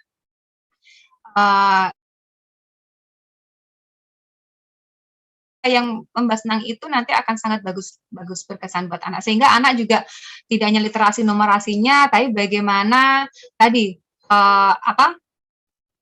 kewargaannya tadi ya, literasi budaya dan kewargaan itu, kebermanfaatanku untuk orang lain, kemudian sebab akibat dia juga banyak dari sana. Itu Mbak Rahma. Ya, ini dari Bu Vini Alsia dari Pekanbaru. Bagaimana dengan menumbuhkan minat baca, kan jadinya mungkin yang maksud di sini mungkin kan pegang HP-nya banyak, nontonnya banyak, tapi sementara harus mengenalkan membaca gimana, menyelaraskan dengan itu dengan bijak gimana? Iya. Bolehkah mengenalkan buku, terus sama lagi, bolehkah mengenalkan buku import dan juga yang import dan kebanyakan berarti bahasanya tidak bahasa Indonesia ya? Iya, betul. Tadi yang pertama dulu yang tentang literasi digital berarti ini. Tadi di slide sempat saya sampaikan bahwa banyak dari anak-anak kita atau mungkin kita sendiri ya untuk mengakses, mengoperasional gawai itu mudah, tapi tidak semuanya itu bisa menggunakannya secara efektif. Nah, perlu adanya sebuah kesepakatan. Bukan aturan, beda. Kesepakatan dengan aturan itu beda. Kalau aturan itu biasanya yang buat itu kebanyakan orang tua ya Mbak ya. Iya. Kalau ya, kembali lagi kita harus pakai kacamata anak. Karena kalau aturan itu berarti orang tua kita masih pakai ego kita untuk kamu harus begini. Nanti selesai jam segini. Ya, kalau enggak nanti HP-nya Mama sita nih, Mama ambil nih, seperti itu. Tapi kalau kesepakatan tadi, oke, nanti kalau kakak misalnya bantu Bunda, aku boleh pinjam HP-nya enggak? Untuk apa? Kemudian ketika misalnya gawai, kira-kira mau berapa menit nih, mau berapa jam nih. Kalau untuk anak usia dini, mereka memang belum begitu paham dengan jam ya atau waktu ya. Tapi kita bisa lihat, coba panjang ada di angka 5. Bunda pinjamin, tapi nanti panjang di angka 10. Selesai ya. Nggak mau panjang di angka 12, maaf, 5 menit. Nah, nanti kalau kelamaan, mata adik bisa sakit. Bagaimana? Betul. Jadi anak juga lebih ini ya, diskusi, dia banyak bertanya, kemudian sebab akibat itu juga nantinya juga banyak muncul di situ ya Mbak Rahma, anak berpikir kritis. Nah, di situ.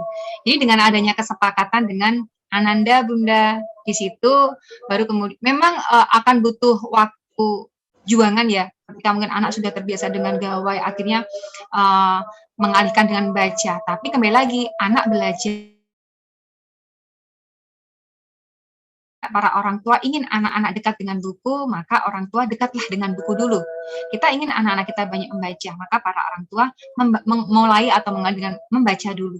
Ketika anak sudah melihat, mengamati, mereka akan meniru.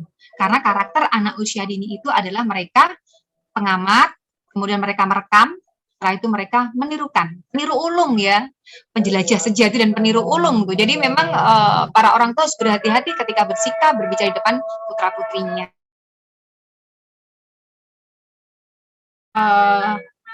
Berkaitan Nah, ini dengan yang kalau yang menarik sekali ini yang ini nih.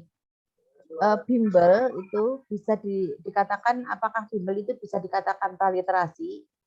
Terus apa ya? Mbak Rahma yang tadi kayaknya yang kedua belum terjawab, Mbak Rahma. Belum ya? Nah, yang kedua. Oh, yang impor, buku impor. Oh iya, buku impor. Iya. Buku kalau tidak difilter itu juga banyak kadang kata-kata yang kurang bagus untuk anak-anak usia dini. Tapi kalau buku impor, tapi di sana banyak edukasinya, banyak hal-hal yang bisa diperoleh untuk anak tidak masalah. Mungkin kalau untuk buku impor ini kan kadang sudah ditranslatekan dalam bahasa Indonesia atau mungkin masih dalam bahasa Inggris, tapi orang tua yang menerjemahkan itu tidak masalah karena kita memang sedang mensimulasi anak-anak, kenalkan mereka dengan banyak hal. Yang ini ya yang baik, kadang-kadang juga ada yang kata-katanya tidak untuk anak-anak seperti itu, mungkin seperti itu ya, tidak masalah ya. Itu berikutnya yang tadi bimbel apa enggak?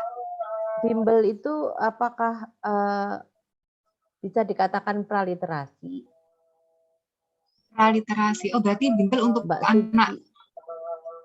Ya untuk kan sekarang banyak bimbel-bimbel. Nah, kembali lagi kepada tujuan. Bermain ya Mbak ya. Iya, kepada tujuan. Ketika orang tua itu masukkan anak-anaknya ke bimbel, tujuannya untuk apa ya? Seperti itu. Kalau tujuannya untuk akademis, untuk anak usia dini, kembali lagi, apa sih yang ingin kita kembangkan untuk anak usia dini? Nah, untuk anak usia dini itu kita punya satu piramida yang kemudian kita bagi menjadi 3. Itu ada sosialisasi, bawahnya lagi itu ada 5 hal. Yang pertama adalah emosi. Nah, ayah bunda yang punya anak usia dini, bagaimana emosi putra-putrinya kalau mereka pengen sesuatu, apakah mereka sudah bisa mengungkapkan dengan baik, atau terkadang kita masih mendapati kan anak-anak terkadang rengek, rewel, marah tanpa sebab, karena emosi mereka memang belum stabil. Itu yang pertama. Anak usia dini, mereka pada tahapan pembiasaan. Jadi ketika misalnya nih Bunda pengen putra-putrinya tuh kalau misalnya masuk itu kan kadang sendal berantakan ya. Kalau masuk sendalnya ditaruh di tempat rak sepatu atau rak sandal. Ya Bunda, besok lagi. Berantakan lagi. Dek, sendalnya Dek. Ya Bunda. Nah misalnya, maaf sendalnya di mana? Terus dia bilang, Bunda aku udah bisa. Atau besok lagi kembali lagi. Mudeng besok kalau diulang lagi. Yang namanya pembiasaan itu harus berulang-ulang. Pembiasaan itu harus berulang-ulang. Iya.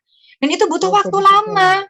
Butuh waktu lama. Ketika anak Anda sudah bisa melakukan sendiri, misalnya nih ketika kita menyuruh anaknya mungkin untuk sholat, atau mungkin untuk mandi, atau apa, seperti itu masih harus dioyak-oyak, berarti itu tahap kebiasaan. Kalau sudah kemudian dia tidak dioyak-oyak, itu berarti sudah meningkat jadi kebiasaan. Sudah bisa melakukan sendiri. Baru setelah itu kebiasaan-kebiasaan emosi, kemudian behavior atau perilaku. Berikutnya lagi adalah self-help, bagaimana anak menolong diri sendiri. Ini juga ada kaitannya dengan independence atau ketidaktergantungan dengan orang lain. Dan yang satu lagi adalah work habit atau cara kerja tuntas. 5 hal ini yang ingin kita garap pada anak-anak usia dini. Bagaimana mereka bisa menolong diri sendiri. Ketika misalnya mereka bawa minum, kemudian airnya tumpah. Kalau anak tidak tahu apa yang harus dia lakukan, Bunda, airnya tumpah. ke mereka, adik kalau airnya tumpah, kira-kira apa yang bisa adik lakukan? Apa ya Bunda, aku tidak tahu. Bunda, ada alat yang bisa adik gunakan. Punya alat, mau dibantu? Nah, ajak anak untuk ngambil lap bersama orang tuanya. Apapun yang dia lakukan, meskipun mungkin tidak begitu kering, tapi dia berusaha. Berikutnya lagi, oh berarti kalau besok airku tumpah, ada basah di meja, aku ngambil lap untuk ngeringin. Solving. Mereka sudah tahu apa yang harus mereka lakukan. Kemandirian itu yang paling penting. Kemandirian. Bukan akademik. Baru setelah 5 itu di bawah tadi itu, kita berikan, kita bekalkan pada anak-anak kita. Karena di PAUD itu adalah fondasi atau dasar bagi pendidikan di atasnya. 5 hal itu baru kemudian ke sosialisasi, akademik itu yang paling tinggi. Kalau kita kemudian pengen anak kita bisa baca, tulis, Bunda mau lesin itu cepat. Tapi apa iya membaca menulis satu kebanggaan untuk putra-putri kita? Apa iya mereka dalam kondisi senang? Apa iya anak-anak itu tidak dalam keadaan tertekan? Itu yang harus kita tanyakan. Kembali lagi, pakai kacamata anak, bukan kacamata orang tua. Orang tua harus benar-benar melepas egonya untuk menuntut anak dengan berbagai hal. Yang penting anak-anak kita gembira, bahagia, dan mereka sesuai dengan tahapan perkembangannya. Itu sudah luar biasa. Jadi kalau ya pekerja, ya anak-anak juga hasilnya biasanya orang tua menuntut karena memang ingin bangga, ingin sebenarnya lebih keinginan kepada orang tuanya ya. Ya, jadi benernya mungkin kalau sudah gede, ya sudah gede karena mungkin bapak ibu bekerja, anak nggak ada yang nyoni ketika di SD ya, atau mungkin di SMP, monggo boleh. Oh perlu ada guru, iya, dengan bimbel itu untuk benar belajar. Ya karena kita dipautkan simulasi ya Mbak, merangsang agar anak lebih.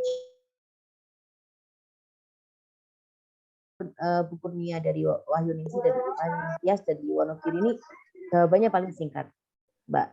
Assalamualaikum, Bismillah, saya Kurnia Wonogiri. Untuk mengenalkan literasi G, sebaiknya untuk mengenal ini efektifnya anak diajarkan menulis atau membaca dahulu. Jawabnya bermain ya Mbak Lita. Ya, jadi Ibu tahapan bahasa ya. Kalau literasi itu kan memang yang utama berkaitan ketika baca dan tulis. Nah, ketika anak membaca bahasa sendiri itu juga ada 2, ekspresif dan reseptif ya. Jadi ekspresif itu bagaimana anak mengucapkan ya, kemudian membaca. Tapi kalau reseptif, kemampuan anak memahami dan menyimak. Lalu mana dulu, menulis dulu atau membaca dulu? Bukan dua-duanya. Karena tahapan perkembangan bahasa adalah ketika anak di dalam kandungan. Mereka yang pertama adalah bagaimana? Mendengar. Nah, betul. Ketika putra-putri kita masih dalam kandungan, bagaimana nih? Biasanya bunda-bunda mengupayakan untuk ada hubungan emosional. Mungkin dengan setiap hari, halo adik sedang apa, sambil dielus perutnya nih ya, sedang mengajak bercakap-cakap. Apakah mereka mendengar? Iya, bayi dalam janin itu mereka mendengar. Nah, kemudian bunda diperdengarkan mungkin dengan musik-musik klasik. Kemudian suara-suara buku dibuka sehingga anak begitu dekat dengan buku dibacakan cerita. Itu kan tahapan bahasa pertama, yaitu mendengar. Nah, begitu ketika anak ya betul. Setelah anak lahir bagaimana mereka memang belum bisa melihat ya, tapi bagaimana orang tuanya dileng-leng gitu ya Mbak ya. Dengan terus kemudian sampai akhirnya anak tahapan babel. Betul, di bukunya Bu Rosi Setiawan. Nyaring ya. Nah, itu bagus sekali. Sebentar, tak ambil bukunya dulu. Ya, itu promosi. Nah, ini ya. Di sini saya ada, tapi lagi nggak ada. Betul, kelihatan nggak ya? Ini tahapan-tahapan untuk teng. Nggak kelihatan. Bukunya cukup kecil, bisa dibawa kemana-mana. Ya, bisa dinikmati. betul. Mengasah keterampilan literasi bayi 0 sampai 24 bulan nih. Dan ini juga sudah menjawab pertanyaan Bu Irma Permatasari. Jadi literasi dasar ini dimulai di usia berapa? Apa 3 tahun itu bisa? Nah, bahkan literasinya udah dimulai dari dalam kandungan. Dalam kandungan, betul, dari mendengar tahapannya, kemudian anak mengucapkan, sampai kemudian membaca, mendengarkan, kemudian mengucapkan, membaca, dan kemudian menulis. Jadi Oke, anak Mbak pun Anita. Oke, jangan Ibu. buru-buru untuk diajak langsung menulis.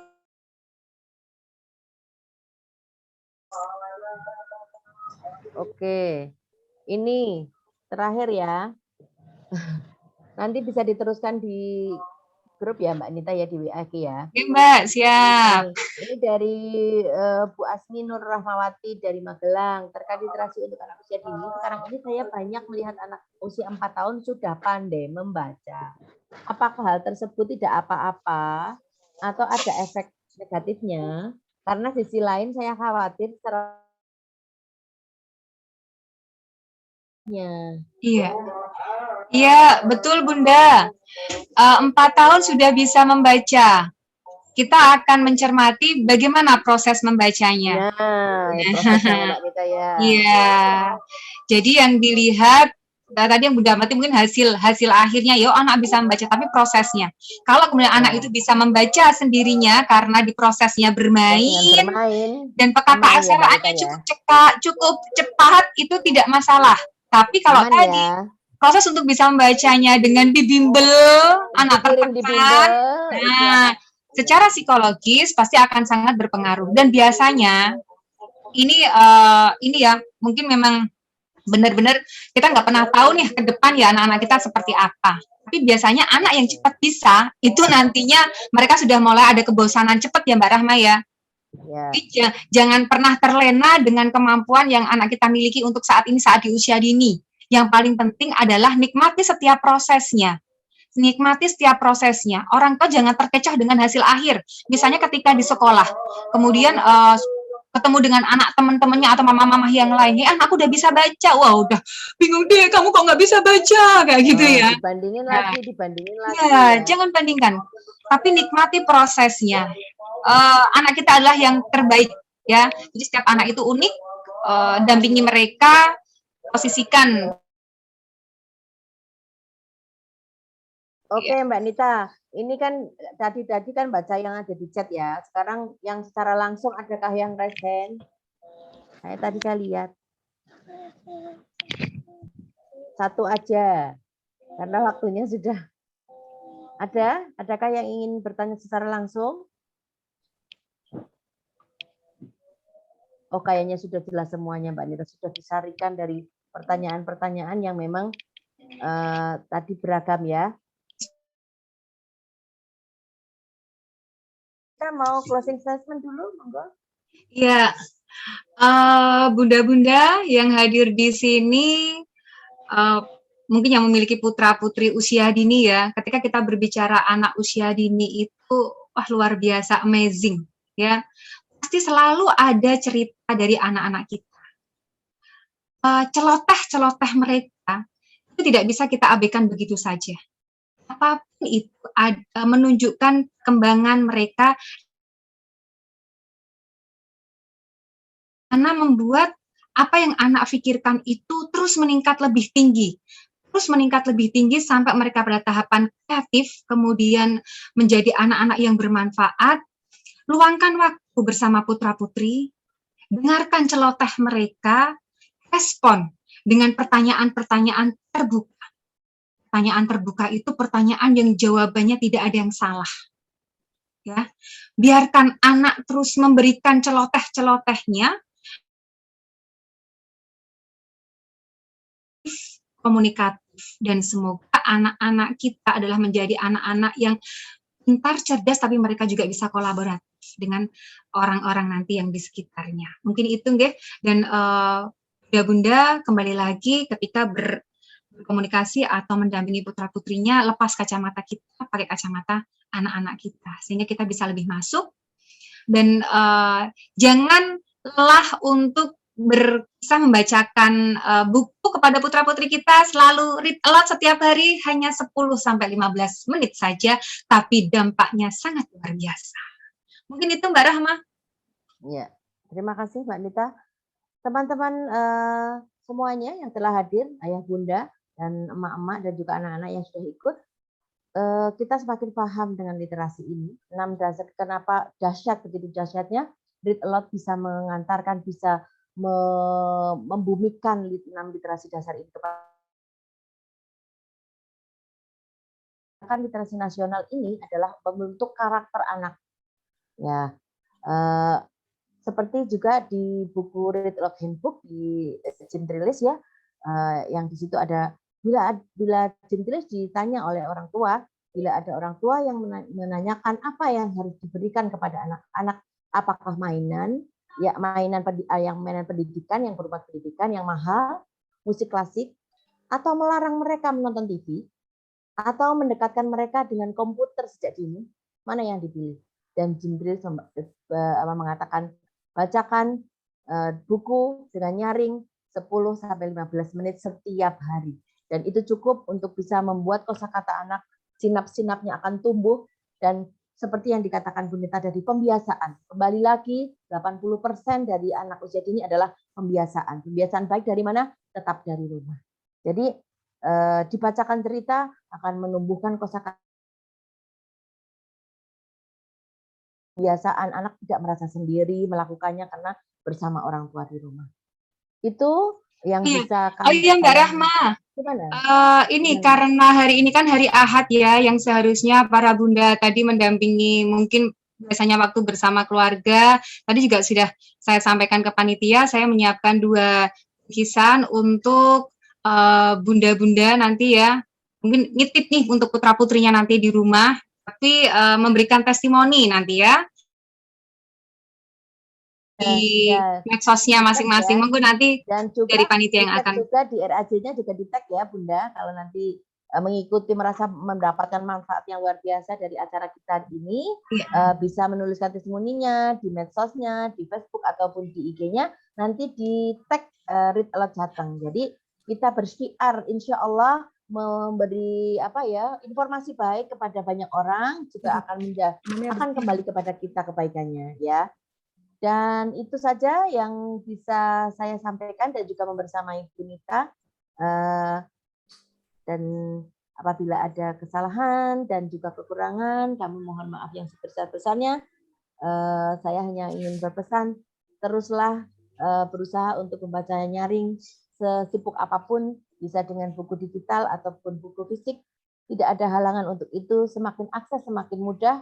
Dan juga buku-buku yang tadi untuk mengenalkan literasi finansial itu sudah ada di OJK, itu sudah bisa di-download ya. Semuanya bisa di-download dengan gratis, memang diperuntukkan untuk kita semuanya. Terkait dengan orang tua kadang memaksa anak untuk melakukan sesuatu, terima apa yang sedikit dari anak, maafkan yang menyulitkannya, jangan membebani dan jangan memaksa. Itu akan membuat anak lebih muncul potensinya. Itu saja. Ihdinas siratal mustaqim. Wassalamualaikum warahmatullahi wabarakatuh. Saya kembalikan kepada Waalaikumsalam warahmatullahi wabarakatuh. Terima kasih. Terima kasih Mbak Nita, bagus sekali. Sama-sama. Saya jadi tercerahkan nih, karena memang kita jangan menuntut anak ya, Mbak Nita. Terima kasih moderator Mbak Rohma. Jangan pergi dulu, kita foto dulu ya, foto terakhir karena tadi baru 50 yang hadir, sekarang sudah 90, 87 sekarang tinggal satu. Oke, kita foto dulu untuk yang terakhir. Spotlight-nya kita hilangin dulu. Saya senang hari ini anak-anaknya banyak yang hadir ya. Iya ya, karena hari Minggu Senang. mungkin ya. Iya. Semoga besok mereka jadi ibu-ibu yang memang luar biasa ya. Oke, ada 4 slide. Di-on-kan kameranya ya untuk yang terakhir kalinya. Setelah ini juga jangan kemana-mana dulu, habis ini ada door prize. Door prize-nya ini, nanti kita mengisi G-Drive, nanti kita ambil 3 teratas, jadi siap-siap nanti ada Jengmin Vera dan Jengmin Dita yang akan memantau, yang membagi link di kolom chat. Jangan chat dulu ya, kita mau foto dulu ya, chatnya jadi muncul terus. Salam literasi. Iya. Boleh. Oh ya, salam literasi. Saya lupa. Boleh seperti ini. Oke, saya Oke, aba-abain ya. Oke, slide 1. 1, 2, 3, cekrek. Sebentar. 1, 2, 3, cekrek. Oke, slide 2. Oke, on semua. Oke. 1, 2, 3, cekrek. Slide 3. Sebentar, loadingnya agak lama. Banyak yang belum on. Oke. 1, 2, 3, cekrek. Next, slide terakhir. 1, 2, 3, cekrek. Oke, terima kasih banyak Mbak Nita dan Mbak Rohma ya atas materi dan panduannya. Sama-sama, Mbak. Oke. Semoga bermanfaat. Amin. Terima kasih untuk para sponsor. Sponsor hari ini yaitu adalah Omah Buku Mbok D dan Kawiyah Muslim Bookstore. Ada tambahan tadi dari pemateri kita, yaitu beliau adalah founder dari Gria Takia Hijab Muslim. Betul kan, Mbak Nita? Ya. Terima kasih untuk partnership Read Aloud Soloraya, Read Aloud Semarang, Read Aloud Kebumen, Purworejo Membaca Nyaring, Read Aloud Salatiga. Terima kasih banyak atas partisipasinya untuk acara hari ini. Kemudian setelah ini kita akan jangan pergi dulu karena nanti Jeng Mindita siap-siap akan membagi link. Di situ nanti akan diambil 3 pemenang untuk acara kegiatan hari ini, dan kemudian setelah itu ada 2 pemenang juga. 2 pemenang nanti akan diberi bingkisan menarik dari Gria Takia, yaitu foundernya yaitu Mbak Nita, dengan syaratnya nanti membuat testimoni. Nanti kita pilih 2 testimoni terpilih. Begitu ya? Siap, Jengmin Vera sama Jengmin Dita sudah siap untuk membagi link? Cepet-cepetan ya. Oke, setelah membagi link langsung boleh leave. Saya tutup dulu, mohon maaf atas segala kekurangan saya. Terima kasih banyak. Semoga Zoominar ini bermanfaat untuk kita semua. Amin ya rabbal alamin. Wassalamualaikum warahmatullahi wabarakatuh. Waalaikumsalam warahmatullahi wabarakatuh. Silakan diisi, nanti ada 3 pemenang yang akan diambil, nanti kita umumkan di grup. Dan 2 testimoni terpilih, nanti juga hadiahnya dari Gria Takia yang di foundernya yaitu Mbak Nita. Silakan. Setelah mengisi boleh leave juga ya. Silakan boleh leave. Terima kasih banyak.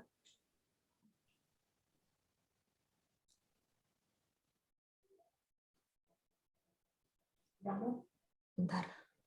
Terima kasih Mbak, saya izin live ya. Iya, silahkan. Terima kasih Mbak Roma. Iya, sama-sama Mbak Dita, sehat-sehat Kalau semua. sudah isi linknya, boleh leave dari Zoom ini.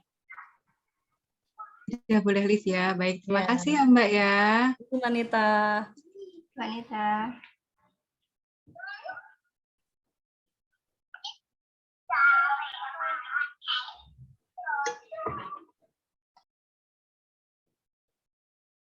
Sudah diklik ya, sudah dibagi sama Jengmin kita. Oke. Kalau sudah diisi, leave aja ya.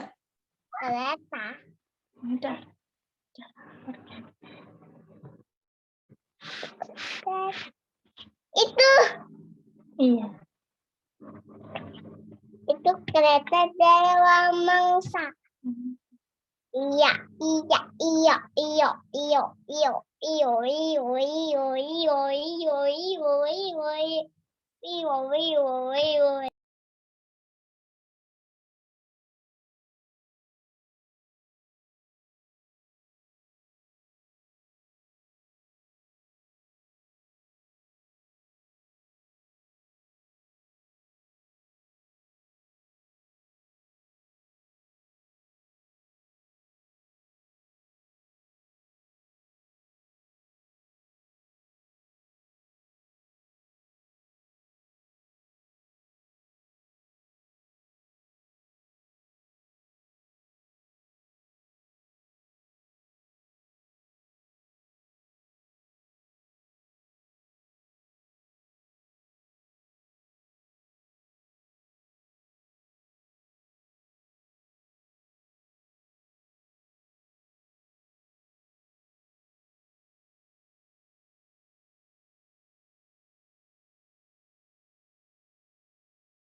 Mbak Fer, saya live aja ya.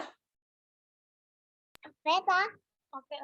Oke, saya tutup ya. Oke.